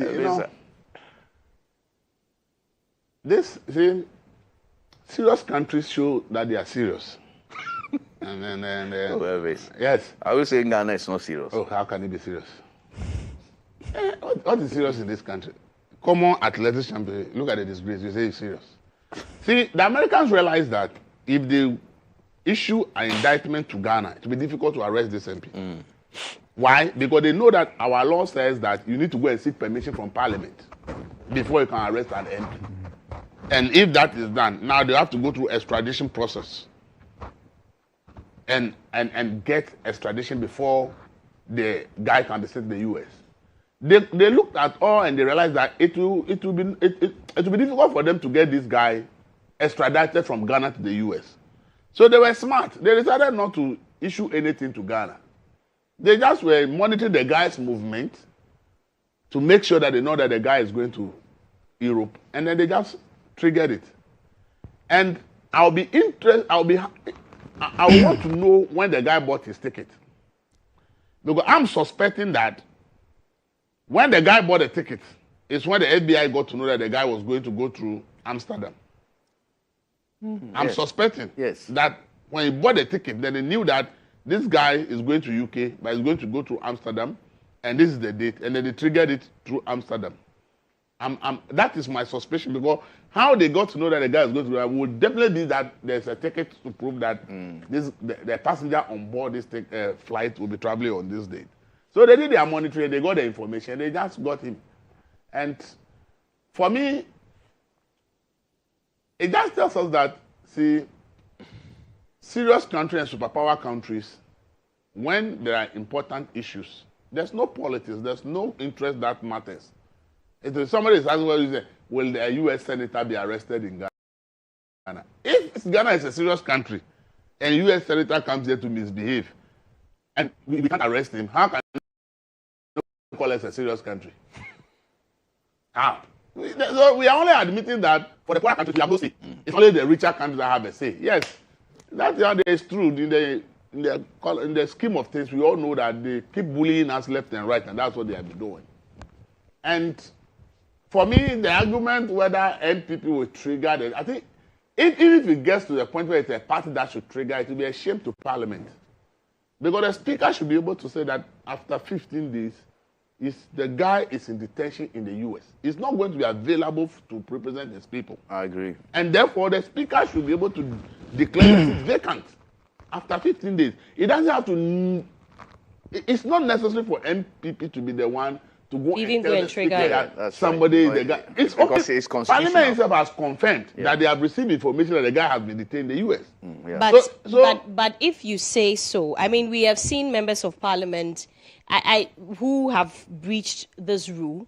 Their seats have not been declared vacant, right? Because everyone has one reason or the other for the reason why they have not been able to make it for 15 consecutive sittings of Parliament. To make matters where there was even a committee set up on this. Yes. And as we see today, under Nobody, this Speaker, nothing has happened. So you are justifying. I'm not. I'm just saying that. I'm not. No, he's only saying that the Speaker may not trigger it. And I'm saying that the Speaker does not trigger it. It only shows how partisan. And then there will be the argument that if that is the case, are we going to enforce this rule strictly and make sure that everyone, because we cannot be here if we go to Parliament and look at the data from when the last sitting of Parliament. Is Parliament in session? No, they are on recess. On 21st. Even from the last sitting, there will definitely be people who missed 15 consecutive sittings of Parliament. You two have been parliamentary correspondents for years. It's easy not to miss. Are we only making this rule, telling me that, enforcing this rule because this person is the one involved? Is it your argument? Who are you actually? Are you telling me that, or the Speaker? Are you telling me that Parliament makes law, the law-making body that makes law for us, all of us Ghanaians to obey, makes a rule for itself, and it's not implementing it, we should condone that rule? This what you are talking is even constitutional. It's that not even condone it. It's not standing orders. So that's something that they make the law and they say we should obey, and then something that affects them there, they will not work with it. That we should abide by it. This is why I tell them we are not a serious country, because the arrangement in Parliament is so simple that if you can't be in Parliament, just ask permission from the Speaker to be granted permission, and the people disregard that simple process of telling the Speaker that I can't come to Parliament today. Today with the internet and everything, wherever you are, you can seek that permission any day and it's been granted. And the MPs will refuse to do this thing, and then they are not punished, and we want to continue. It will not. I don't see why I should continue. It will not continue. And in the second place, this gentleman, as Parliament itself has confirmed, they have received official information that the gentleman has been arrested. As we are saying, he's been now extradited to the US. In the US, it's not on bail, it's in detention. The speaker has no business giving any excuse rather than declaring the seat vacant for a primaries to be there. Because nobody can convince me that we should wait till the case comes to an end before the speaker takes any decision. Nobody can convince me. And I won't buy that that explanation from anybody. So for me, if it has to take NPP to go and trigger that, it will be a shame to the entire institution of Parliament. It will be a disgrace and a shame to the institution of Parliament that they'll have to wait for NPP to trigger it. The leadership of Parliament should know that the people of Ghana are no longer in 1992 or 95 or 2005. We are in 2026. We expect them to do things that are in the interest of the people of Ghana. So the speaker must understand that since they themselves have confirmed that the guy has been detained by the US authorities, if it is 15 days and beyond, the seat must be declared vacant. If he failed to do that after 15 days, that would be a total disgrace to the entire of Parliament. We shouldn't let these things be happening. Look, I've just shared 16 Ghanaians indicted in the US. If you look at the information they share, they are able to tell you that they've done investigations to point that the information they have, they believe that you have a case to answer before they indict you. So the moment they indict you, charge you, and they decide to look for you, then they are convinced in their mind that you have serious case to answer. Who is Amanda Joy Opoku-Boakye? I don't know any of them. There are about 16 different names. All of them are Amanda Joy Kes. Yes. Yes. And interesting, all these ones, they are living in US. Apart from the 3 in the book tricker case, the remaining 13 are all living in various states in the US and were involved in this kind of schemes. And 9 have been convicted and already serving sentences. Some have been asked to refund money to the tune of even $1 million plus to refund that money, in addition to the 3 year sentence they are supposed to serve in jail and all that. So you realize that it is not these investigations we do here when sometimes we go to court and then the issue for them, before they decide that they arrest you, they know what they are after. And if you listen to people, they have the filler. This case is involving almost 29 people, the one that involved the MP. And they've done work. They've arrested a lot of people already. They take their time to do investigations. Okay, they arrested so many people already. So they know who they are after and what role the person played for which the person must answer. And I don't think that's a country we can wait till the guy is convicted. The one I said, somebody has been convicted, but it's now awaiting sentencing. So how long can we wait as a country for this MP's issue to be dealt with before we do a by-election? For me, when the 15 days elapses, we should just do the by-election and let the country move on. Whatever the outcome of his case is, it's no issue. If he wins the next election in 2028, he can come back and contest and reclaim his seat in 2028. He's popular as me. I don't really know much about it, but with IB and Serwaa's visit to the place and the way they talk about how he has done at the place, it's normal for Ghanaians to love you once you show interest in their problems. I saw him in the video where the people said he has so much tomatoes, nobody is buying. And he was there paying them money, buying the tomatoes on behalf of President Mahama for them to be distributed to schools. He himself was holding the money and buying and paying the people instantly with cash. He was buying it for government. If you live in that constituency, your tomato is going to be just thrown away because you don't have market and your MP comes to buy everything and pays you money. Obviously, if there's a vote, you vote for the MP because you can't farm for 6 months and then the product is at the risk of getting rotten and he comes in and pays you. And why wouldn't you vote for that MP? You vote for him. But see, as Audu has said, we've all been expressing worries about money politics in Ghana. And incidents like this, including Amwati's situation, and what we are witnessing now should inform us to go ahead and pass that law that regulates funding of political activities in Ghana. Yeah. Because if that law is to work, this gentleman will need to be able to prove to authorities the source of his money that he used for campaign. And one thing at that time would have been forced to tell us, what do you do to make all this money that you are using for your campaign? These are some of the safeguards that will ensure that we don't have all kinds of people coming to the politics simply because of money, winning, and then later, this is an embarrassment. The truth of the matter is that this is a seriously another embarrassment to Ghana, that a sitting member of parliament is in handcuffs from Amsterdam to the US and going to detention to go and face charges in court. It's an embarrassment to Ghana. We can't run away from it. It's an embarrassment. The day they'll release the actual indictment, it will be global news everywhere. This one that a sitting member of Parliament of Ghana is less than the African case. Is facing charges in U.S. court over ABCD. And that is why we all must do something about this thing. As we said, we are humans. Most of the time we complain that we don't find out where people's monies come from. Yes, I also subscribe, but I always say that, look, if I'm hungry and I need a bowl of kenkey, you give it to me. How you got the money to give me the bowl of kenkey? It's not my business. The fact is that you have given me something that will cure my hunger.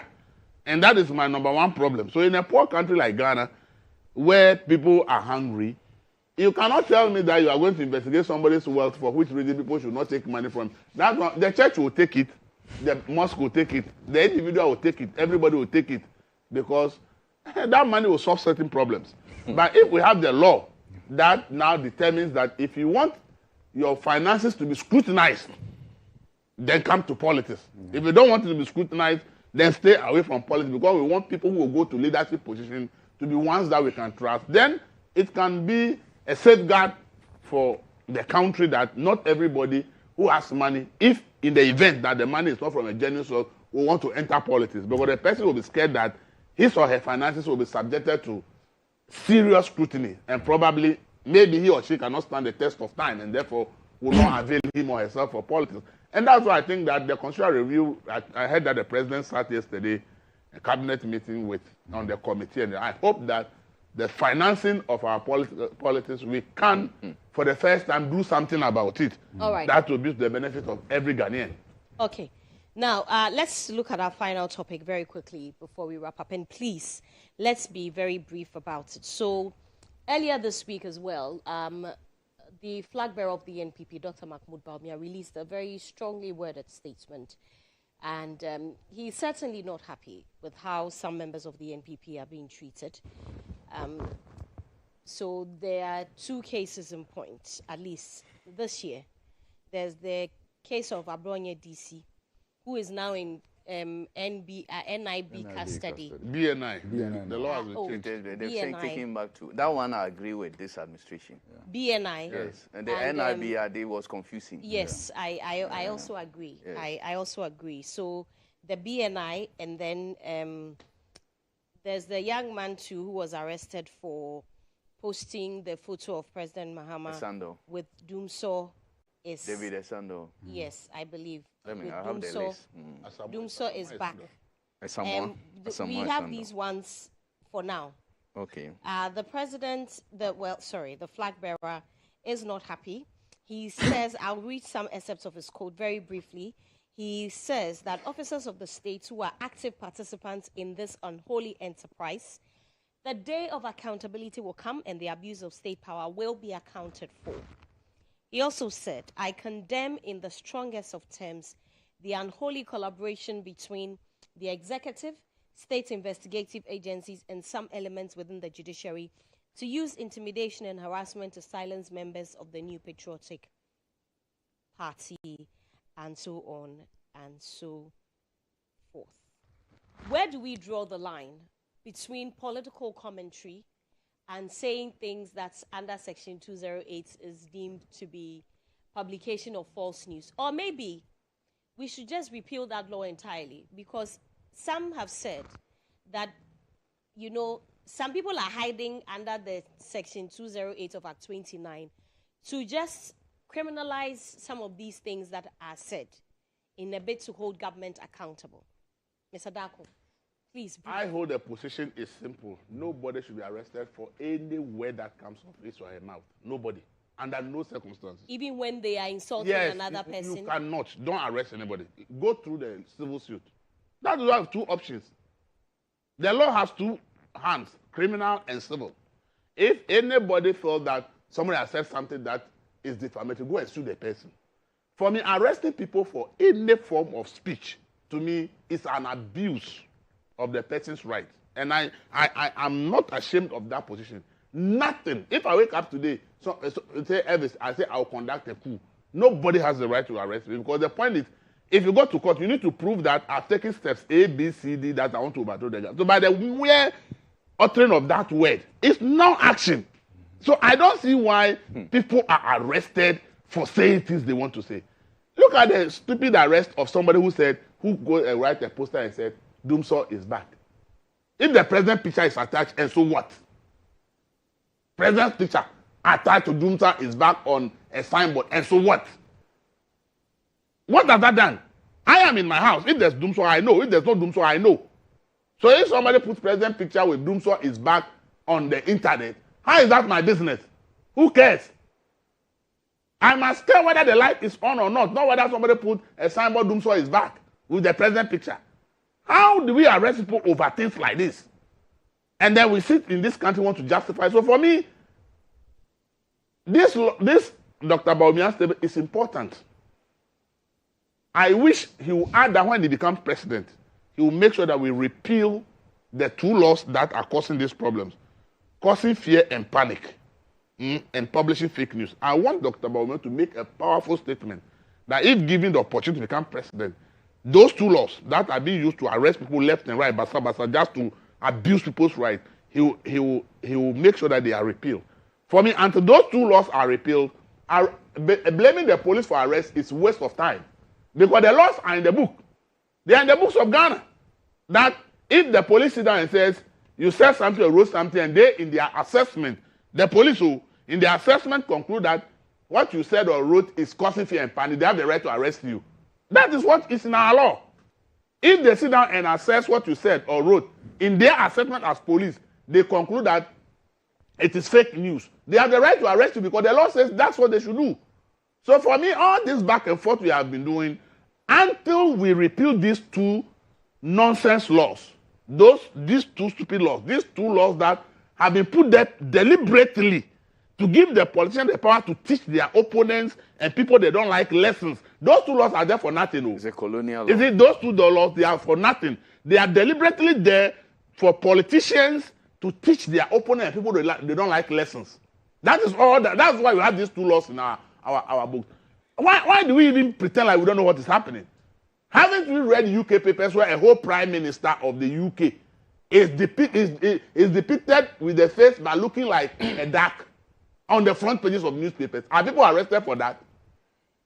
Are people in the United not calling their president a madman? Is anybody being arrested for calling Trump a madman in the US? Haven't we heard people say all these things in the? Are they being arrested? Okay. Why is it that we think that when somebody says something, the person must be arrested? To me, my position is clear. No one should be arrested for what you say or write. Okay. If anybody feels offended by your write-up or by what you say, the person should sue you in court and go and deal with you in the civil suit. Okay. Period. All right. Thank you. IB. Yes. So, and I'll be very brief on this. Please. On this platform, under Akufo-Addo, we sat here and we talked about many of these excesses. People being arrested. And ever just related to one, Oliver Barker-Vormawor. He did coup with his mouth. In fact, in his case, he even wrote on social media. If he says the ordeal he went through, you'll be shocked. But that happened. A journalist spoke against the president and then the first family. He was not just arrested. A court actually jailed him. What journalist is that? He's now with, I think, Power FM or so was it. The court jailed him. He was incarcerated. We spoke against that. Are we sure it's just combination? Wow. I'm telling you, just dig. He's with Power FM. He's called Ohineba. Not because he insulted the president. No. What did he do? No. He made claims against the first family. That was what he did on his network. That was what he did. Oh, I'll send you the story. Oh, you send it? Yes, he made claims, and I'm sure viewers are monitoring. He was jailed. It was not just about arrest too. He went before a judge, and he was jailed, right? So we put that one aside, and we condemned it.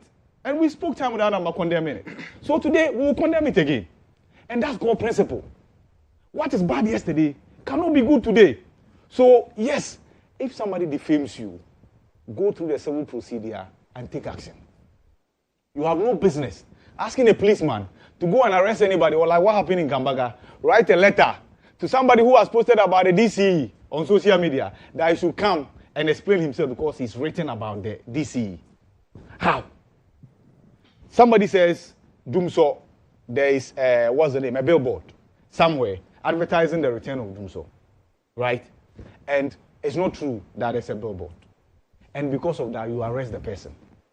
But for the arrest, me here, I didn't even know what the guy had written. Mm-hmm. So you have actually enhanced and amplified what the guy posted with your action, right? And finally on this, Evans was relating to the law on political party financing. I think the MP in question, OK Frimpong, is championing a private member's bill in that regard. Regardless of what happens to him, I think that bill must be passed. You get the point? No, it's already in the works. So regardless of what happens to him, on I think funding. On political party funding, right? Regardless of what happens to him, that bill that he's championing should be pursued and passed, right? To at least streamline campaign party financing in this country. Okay. Look, please, I'll do quickly. You mentioned that if Baumia or when he becomes president, this prohibitive law, this section 208, and I heard it's 2072. Mm-hmm. I think Baumia, I guess you will have no problem repealing those laws. Look, somebody who is an executive of this administration did a picture, a caricature that he dressed him in Muslim attire, holding pork, that Baumia is pork. All that happened. He never said anything. So you have no problem at all with free speech. Now, when people say that, oh, these things have happened before, and therefore, not on this platform, especially NDC apparatchiks, when they say, oh, MPP did this. Look, Ghanaians will not judge this administration based on the failures or inactions of MPP. They will judge the administration based on their promises. And their own actions. And their own actions. Because they promised to reset this country. Mm-hmm. If you feel like somebody has done something wrong in the past, and you say that you are resetting, you have come and you are rather upgrading. You are upgrading what you said you will reset. You are escalating it. Now. Upgrade is also a reset. No, well, okay. Upgrade is also a reset. Please, you are escalating it. Look, people mentioned, I have that opinion that if you defame me, nobody, even I'm a minister, nobody should arrest you for defaming me. I have my way of dealing with you legally. I have said it on this platform. Yeah. And I think that free speech should not be allowed to go this way. Look, I listed just a few names that have been listed. More than 8. Or more than 20. Since Muhammad came. More than 20. More than 20. I've been listing them. More than 20. More than 20. Far more than the 8 years of Akufo-Addo administration. Why? If you are resetting, must you go back this way, this ancient time, where free culture of silence is gradually creeping in? Look, one of the people was actually, he was taken from Aguna Swedro, right? Mm-hmm. And brought in. His family didn't know where they were taking the man to. MPP had to move, executive, they have to move from one place to went to BNI, they went to Yoko, they went to CID. Why must this happen in a democracy? At least if you are inviting the person, you are arresting the person, let the family and the people know where you are taking the person to. We have a history in this country. Because we have no time, we will recall that history. For Ghanaians to know that, look, as many people say, ugly noises are always better than culture of silence. Let the people say what they want to say, provided what they are saying will not change anything in this country. It will not put food on anybody's table. It will not destabilize this country. Why would somebody, the last one they arrested, Nana Nyamis or something, from a Suom, they said he attacked a chief. This is a chief who has been stool. He has attacked Akufo-Addo and Bawumia for more than anybody in his life. Still keep claiming to be a chief. He's claiming to be a chief. This is a person. This person they have invited and they've arrested, has condemned and he's been arrested. Such a person who has insulted everybody. He has no regard for president, anybody. He insulted everybody. All these people, important people I've mentioned. He's not done anything. Somebody attacked such a I don't want to use certain words. To him. If you say attack, somebody attacks such a... No, response. If you say attack, it's not attack. It's response to him. Somebody responds to such a discredited... Thank you so much. ...and so-called chief, and you are arresting the person. What kind of lawlessness is this? Look, thank you for because coming we on have the no show. time, Yes. this thing will have to come back. Because it was supposed to be a major topic for us to discuss. We will. Look, I have a policy that I am a Muslim. will. I've told Thank you. Yeah. Yes. I've told you. Look, I believe in an eye for an eye. If I tell you to stop and you don't It's stop, not that all Muslims believe in an eye for an eye. I believe, I do. No, I'm I saying do. that because of I do, because I believe, because picking up people without letting their family- I believe in an eye for an eye. I do. Custodian newspaper and Because if you Elvis not change, Dapo I'll is let the you change. managing editor for the News Center newspaper. Thank you, gentlemen. See you, God willing, next week. Stay with me. Honorable, okay.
Back to the show. This is still GA Today here on GH1 Television. I am Joshua Kodjo Mensah. But let's talk some health now.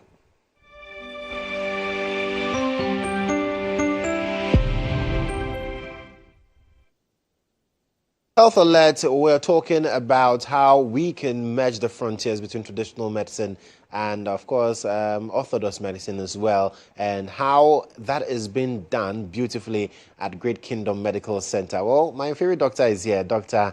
Mensah. With that conversation, he is the acting medical director at Great Kingdom. Yes. And it's nice to have you here. Thank you very much. Fantastic. So the last time you were here, we talked about plastic surgery and all of that, and people have really latched onto that conversation. But today I want us to shift focus a bit and talk about something that you are doing at Great Kingdom Medical Center that has to do with merging traditional medicine or herbal medicine and then orthodox. How do you find a measure between two? Okay, very well. Thank you very much. And let me say a very good morning to your cherished viewers.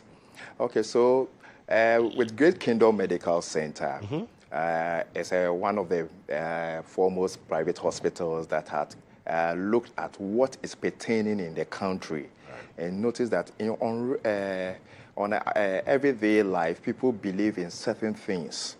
We have been born or groomed, or we have grown to understand that some herbal treatment can help solve certain problems, and most of our elders also believe in those things. Sometimes when they come to the hospital, it becomes very difficult getting them to adhere to orthodox medicine, and they also need to be taken care of too.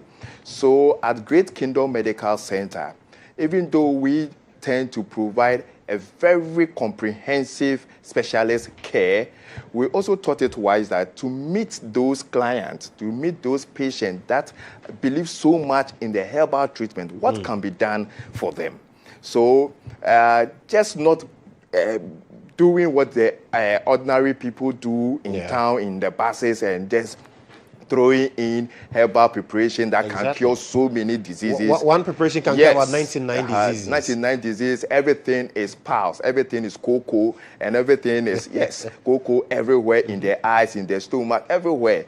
And you see, so we also want to elevate that discussion, elevate that treatment care to another standard where we do more of evidence-based herbal treatment. Right. So it's not just like you come, we just have one or two medicines that we want to push down your throat.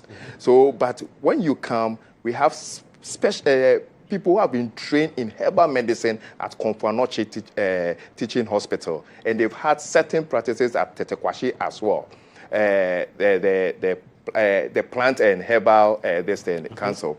So such people have been trained, and we want to merge our knowledge, our expertise to help treat people who come with those needs. So you have the option when you come to Great Kingdom Medical Center, whether to go for the herbal clinic, where you'll be seen if they are supposed to have labs being done, being it imaging studies, being it laboratory studies, it can be done for you so that the herbal aspect can have a diagnosis and use herbal treatment to have your care being given.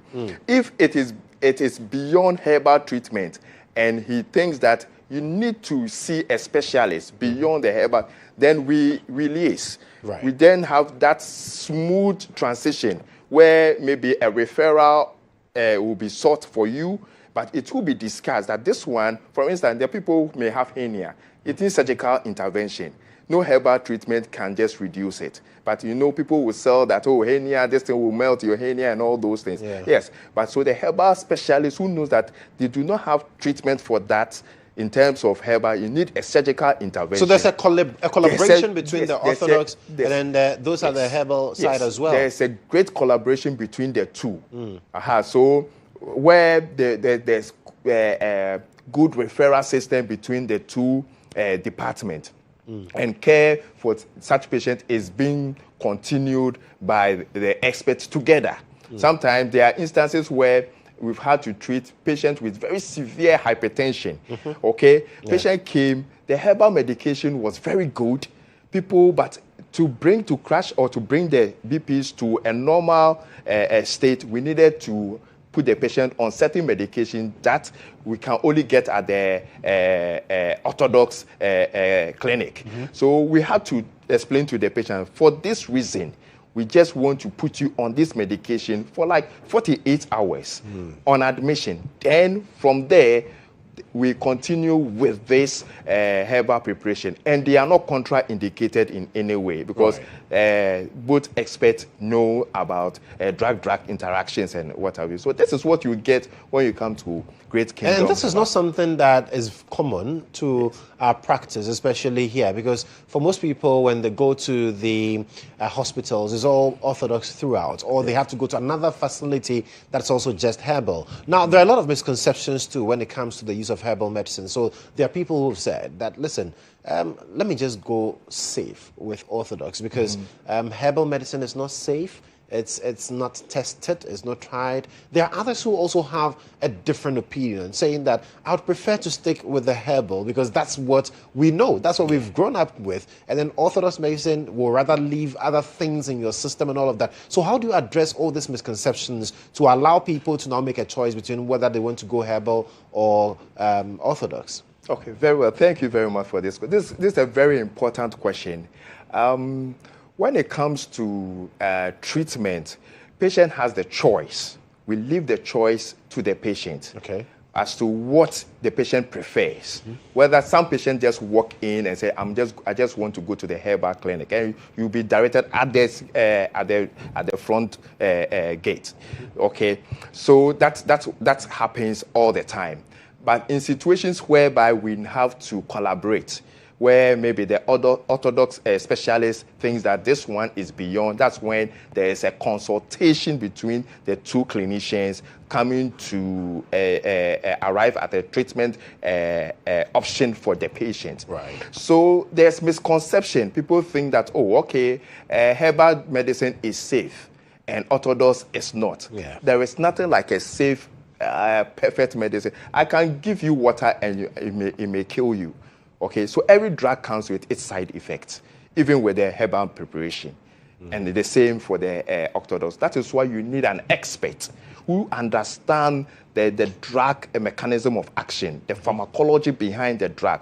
Not just like you just go and put one or two herbs in from the garden or from your forest, and then you prepare.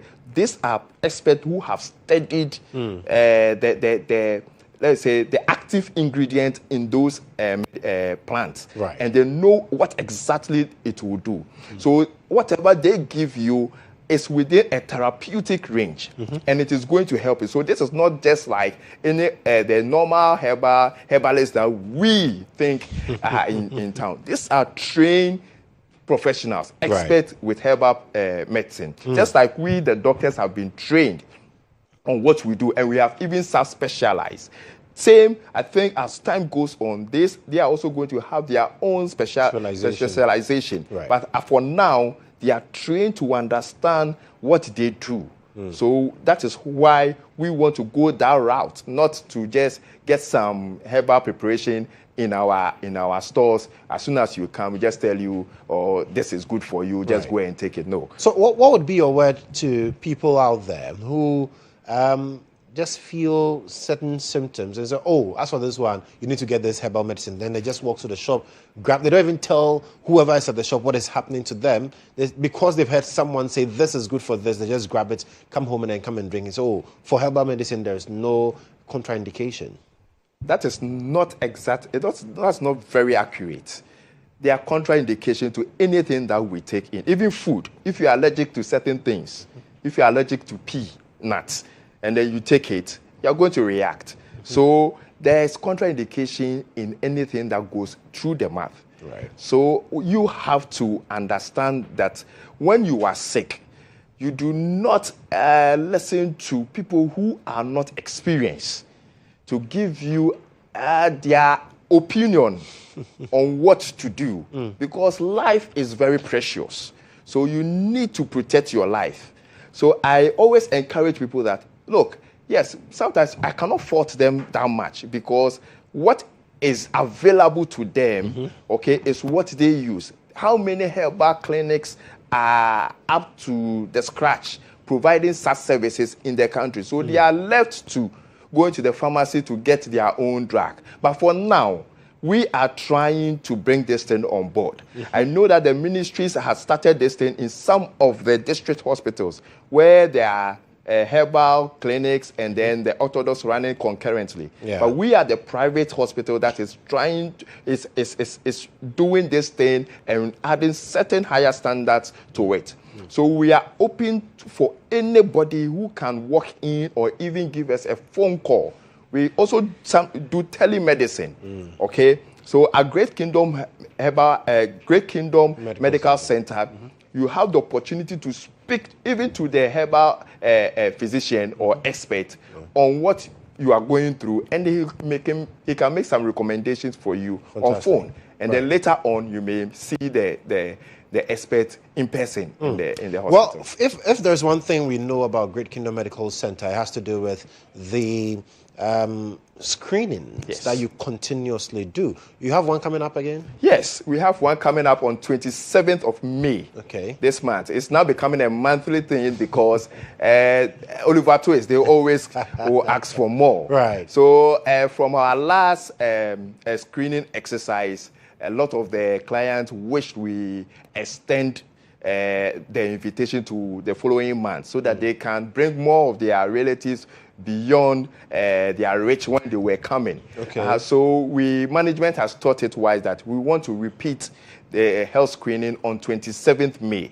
in Great Kingdom Medical Center. Right. Just some few minutes from Tete Kwashi Teaching Hospital, adjacent to the Kingdom Real Estate.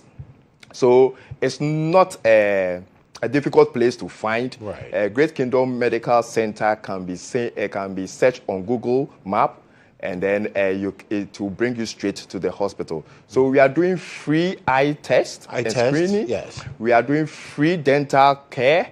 We are also we have a physician specialist who is going to be on board, who is going to screen for hypertension, diabetes, and also want to talk to you on any medical illness in the form of consultation. Right. We also want to screen the men again because they want to have a follow-up and also want to bring their friend. So we have the resident, the in-house urologist at Great Kingdom Medical Center also coming out to screen people for prostate problems. Okay. We intend to add ultrasound, free ultrasound to our screening this time around. Right. At least we open up for the general people in the community to come around and have their health being checked, because it is important to prevent than to wait and have to battle with a very debilitating illness. Absolutely. And this is happening on the 27th of May. On the 27th at Great May. Kingdom Medical Great Center. Exactly. Yes, please.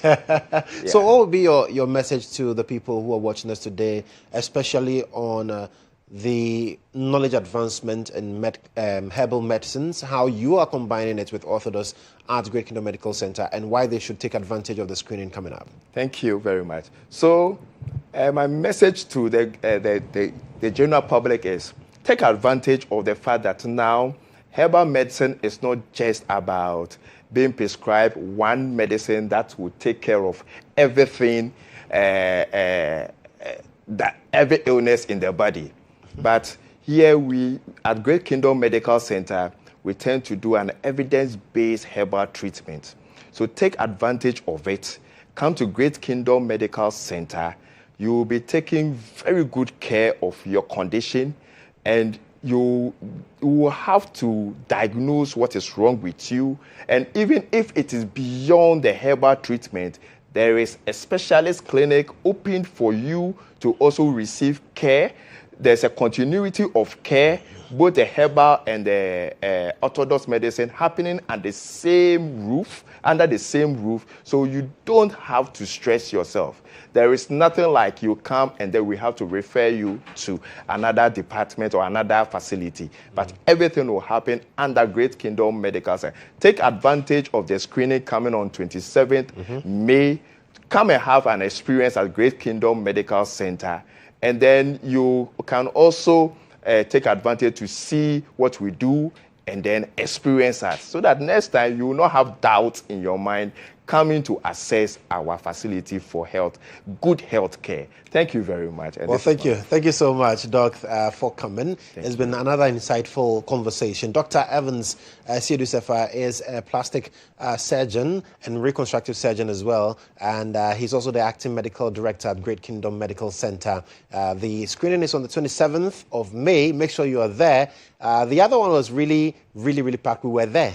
And so make sure you are there on the 27th of May as well. Doc, thank you once again, and I'll see you next week, hopefully. Well, that's it for Health Alert this morning. We've got more for you on the show, but stay with us.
Still in Health Alert this morning, we're talking about the Mental Health Forum coming up 2026, and who better to have the conversation with than the founder and creator of the Mental Health Forum, Jahara Osman. Jahara, good morning. Good morning. I hope you're doing very well. I'm doing wonderful, thank you. Nice to have you this morning. Okay. But talk to me about the Mental Health Forum. How did it all start? Why did you decide to organize this? So mental health is something that's very dear to my heart. And I think it's a topic that has been put under the carpet for years. It's been neglected. And I felt as though it's something that is close to me, and using my voice to put the message out there, to let people know that mental health is health. Just like when you're sick, you go to the hospital with malaria, you can have depression and you can also go to the hospital. And the more we talk about it, the more it becomes, normal for people to come out and say, okay, I'm going through something, I think I need help.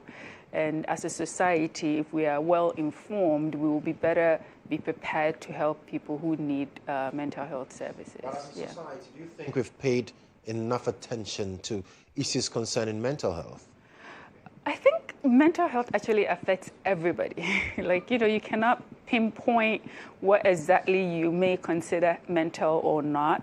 But I think that we all manage it in different ways. And as much as we all would say, I'm strong, I can do this, there are certain mental conditions that you're born with them. Some are based on genetics, some are based on environmental situations, and some are just life hassles and that comes with it. So I think it affects everybody, and it affects everybody differently.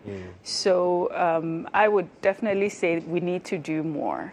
How big or what's the impact of stigma for people to actually consider paying attention to their mental health, from your perspective?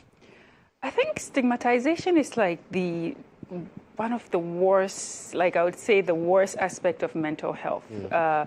When people actually want to come out and talk about their own mental health, you would find that after they talk, people actually use that as a reference when they're referring to them, or when a person is looking for a job and then they've mentioned something about mental health.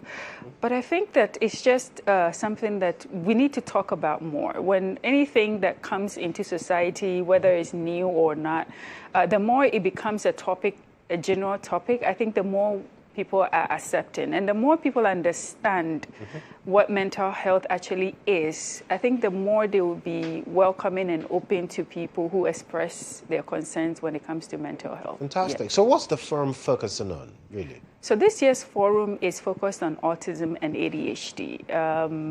Autism is one of the highest mental health issues that affect especially children.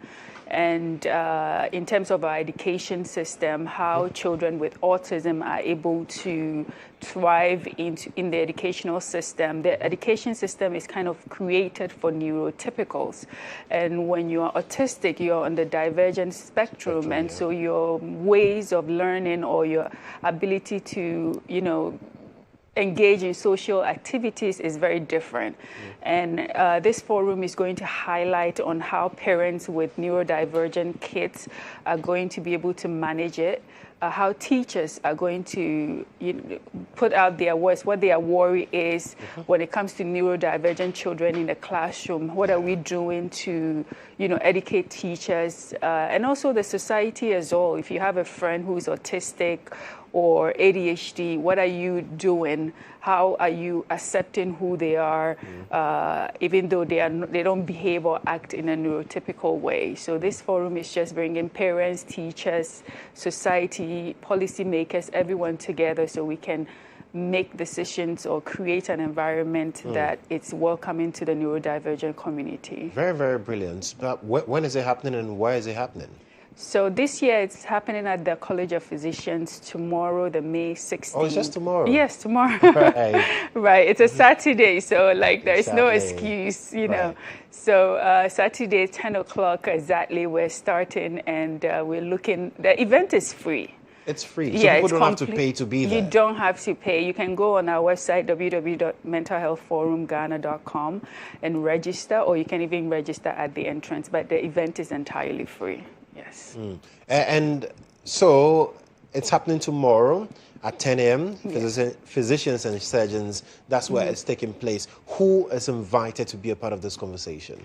So just like I said, policymakers, parents, not just parents with autistic children, mothers, young mothers, especially my concern, it's especially young mothers. Imagine like a 22-year-old having a child and being told your child is autistic. Where do you go from there? Where do you seek help? How do you know how to manage these situations? We have special education teachers, which is a very good implementation into the educational system, but we are calling on all teachers because neurodivergent doesn't necessarily mean special needs. We have a lot of neurodivergent kids in regular schools, and sometimes it's difficult to manage them and their emotions and stuff, and we're calling on all teachers, all educators, come in, let's put together our words together, let's come up to a conclusion on how to manage children and especially adults. There are a lot of adults in the workspace that are also autistic and ADHD, and their way of working or their ways of relating to their co-workers is very different from the neurotypicals. And so, corporate employers, employees, everybody can join us, and then I think this is going to be a very impactful social communication. Jahara, this is your camera. I'd like you to speak to the people of Ghana why this is so essential that tomorrow we all need to be there. Yes, so the Mental Health Forum, as I said, is not just for people suffering mental health issues, not just for autistic children, not just for autistic parents, but it's for everyone, because mental health can affect everyone. And if you pick 10 families in Ghana, I can assure you that 3 out of that, there is someone in there that is suffering from some kind of mental issues.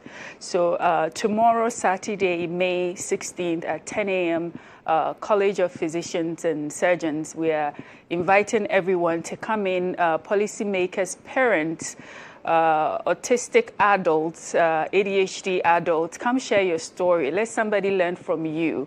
Let someone who's autistic at home that thinks they cannot, come out and be themselves around people, come in and share your story. Let's listen to you. Let's make an impact, and let's make mental health a health issue and not something that we put under the carpet. Beautifully said. Jara, thank you so much for coming. Thank you for having me. Neurodiversity is not an excuse for exclusion. We need to build systems and create the environment where neurodivergent persons can also thrive. And that's where we are able to build our society. And so I'm really happy about this because recently I've had some stints with autistic children. We've had conversation, went on a float and all of that. So I'm really interested in this as well. So I'm sure we'll see you tomorrow, God willing, definitely, for this conversation. We would love to have you there. Absolutely. Oh, okay. Thank you. Thank so you. That's it for the Mental Health Forum happening tomorrow at exactly 10 a.m. Just go and register and be a part of it. It's happening at the College of Physicians and Surgeons here, not too far from here at Ridge. So make sure that you are there. Join this all-important conversation. Don't go anywhere. We'll just take a quick breather. But when we return, Jones ADZI will be joining me. We'll break it down for you, and then we'll celebrate birthdays as well on the show.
Well, welcome back to the show, J Today, here on GH1 Television.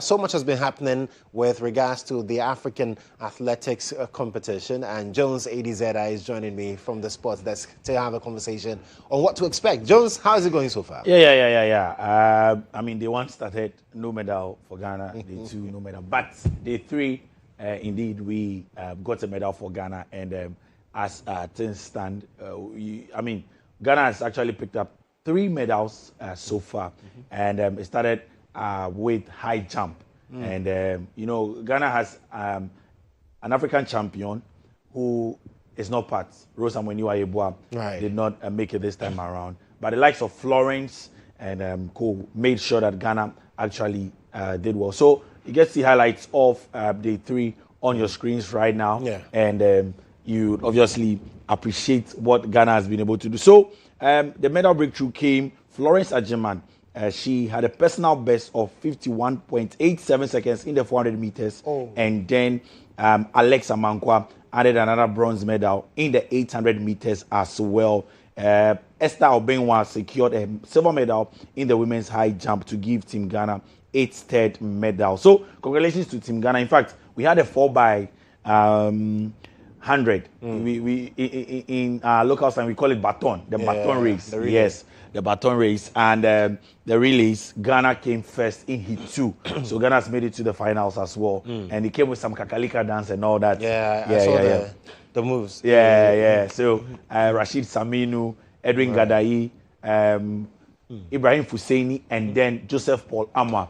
These are the men that made battle for Ghana yesterday in the 4x100 relay. So the finals will be happening today. Let me just quickly give our viewers what they should expect today. So today we would have no morning session. We'll start all from 3:30 p.m.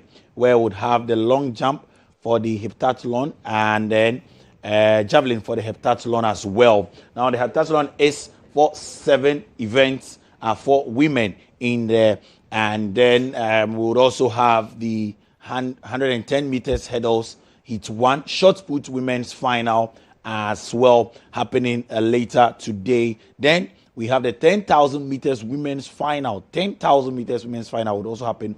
800 meters women's heptathlon as well. And then 4x100 women's final would also happen. And the men's final will happen later at 6:10 p.m. So you should be watching GH1 TV because we'll bring that to you live and colored. So at exactly 4 p.m., in fact 3:30 p.m. we go live. 3:30 p.m. we go live at the University of Ghana Stadium. You should come. It is free. Yes, come and enjoy some good athletics in there. Just for the problems, problems would always come. Problems would always come. So we are calling Jesus. We call Jesus in the but. Kudos to the LOC. They're making sure that things are running smoothly. And we are now moving to the positive side of things. Absolutely. In fact, Ghana is winning a medal. We're hoping that we can get our gold medal today in the 4x100. The 4x100 has Nigeria in the finals and then Botswana. These are the big boys that can actually contend or worry Ghana. But we're hoping that we can get some gold medals. We'll overcome. Yeah. And that's some kakalika more. We need some gold. Later this evening. So 6:10, that event will happen, the finals of the 4x100. Don't miss it. Now let's move to Antoine Semenyo, because Antoine Semenyo has been nominated for Premier League Player of the Season 2025-2026. And so many players in the Premier League, but Antoine Semenyo has made it to the last 8. So 8 players have been nominated for Premier League Player of the Season. You can see them: Bruno Fernandes, Gabriel Magalhaes of Arsenal. There's David Raya as well. Morgan Gibbs-White of Nottingham Forest. There's Erling Haaland of Manchester City. David Raya of Arsenal. Yes, Declan Rice of Arsenal as well. Our man Antoine Semenyo. And then we do have the Brazilian in there as well. He's a striker. Igor Thiago for Brentford in there. So these are the 8 players that have been nominated for Premier League Player of the Season. And for us as Ghana, we are so proud that Antoine Semenyo, the Black Stars forward, is in there. There's tight competition. As things stand now, Manchester United fans are voting for Bruno Fernandes, even in Ghana. But then we edge, it's by vote as well. And it's free. You just go to the Premier League site. It is there. Yes. And you don't need to be a football fan to vote. So we just go all out. Are you trying to tell me something? No, I'm telling you. Tell me the things. No, straight. I'm telling viewers that they don't need to be football fans. I'm not talking to Joshua. So let's vote for Antoine Semenyo and to be the Premier League player of the season. Although it's a very tight one, but you never know. He might win based on votes. And then let's finally end with the title race in the Premier League because it is getting interesting. And Arsenal and Manchester City going neck to neck. Yes, so Arsenal obviously first with 79 points. Man City are second with 77 points.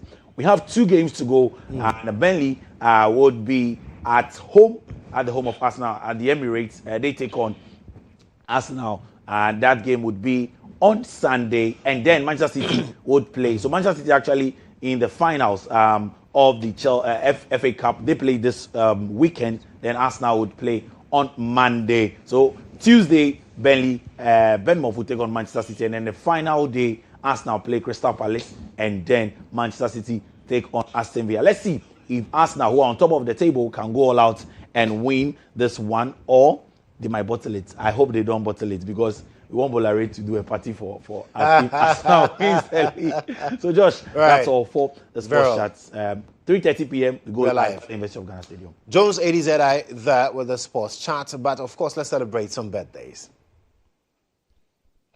This one says, glorious 20th birthday in advance to Miss Serafina Otima Amoa, the second-year general nursing student of Agogo Presbyterian Nursing and Midwifery Training College, and it's from your lovely parents, ASP Amoa Richard and Mrs. Rachel Amoa, CEO of Rachel Hell Catering Services, Bubiashi Accra. Happy birthday to you. And it's from your brother as well, Richard Mandela Amoa, to you.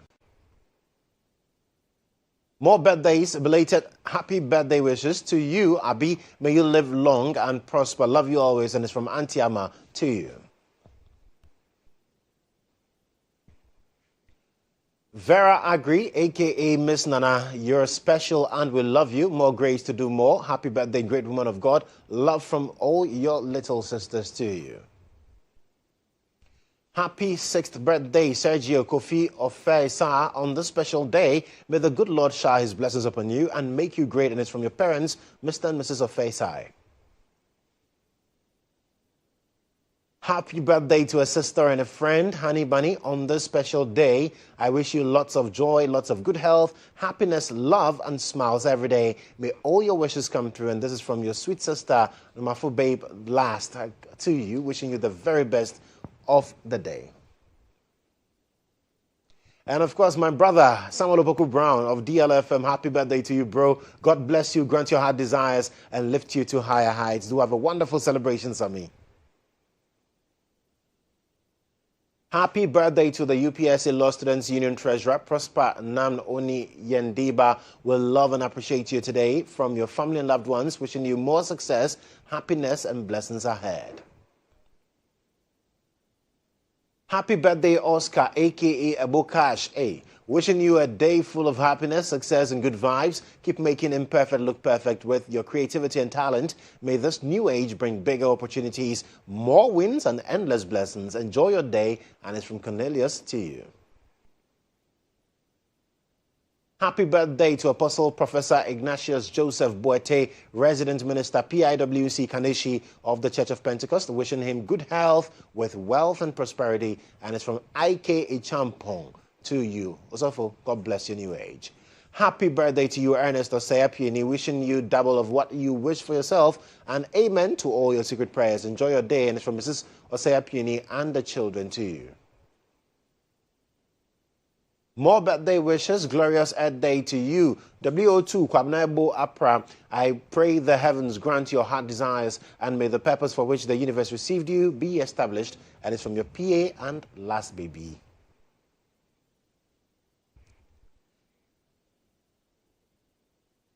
Well, so that's it for the birthdays, and happy birthday to you if you're celebrating your day.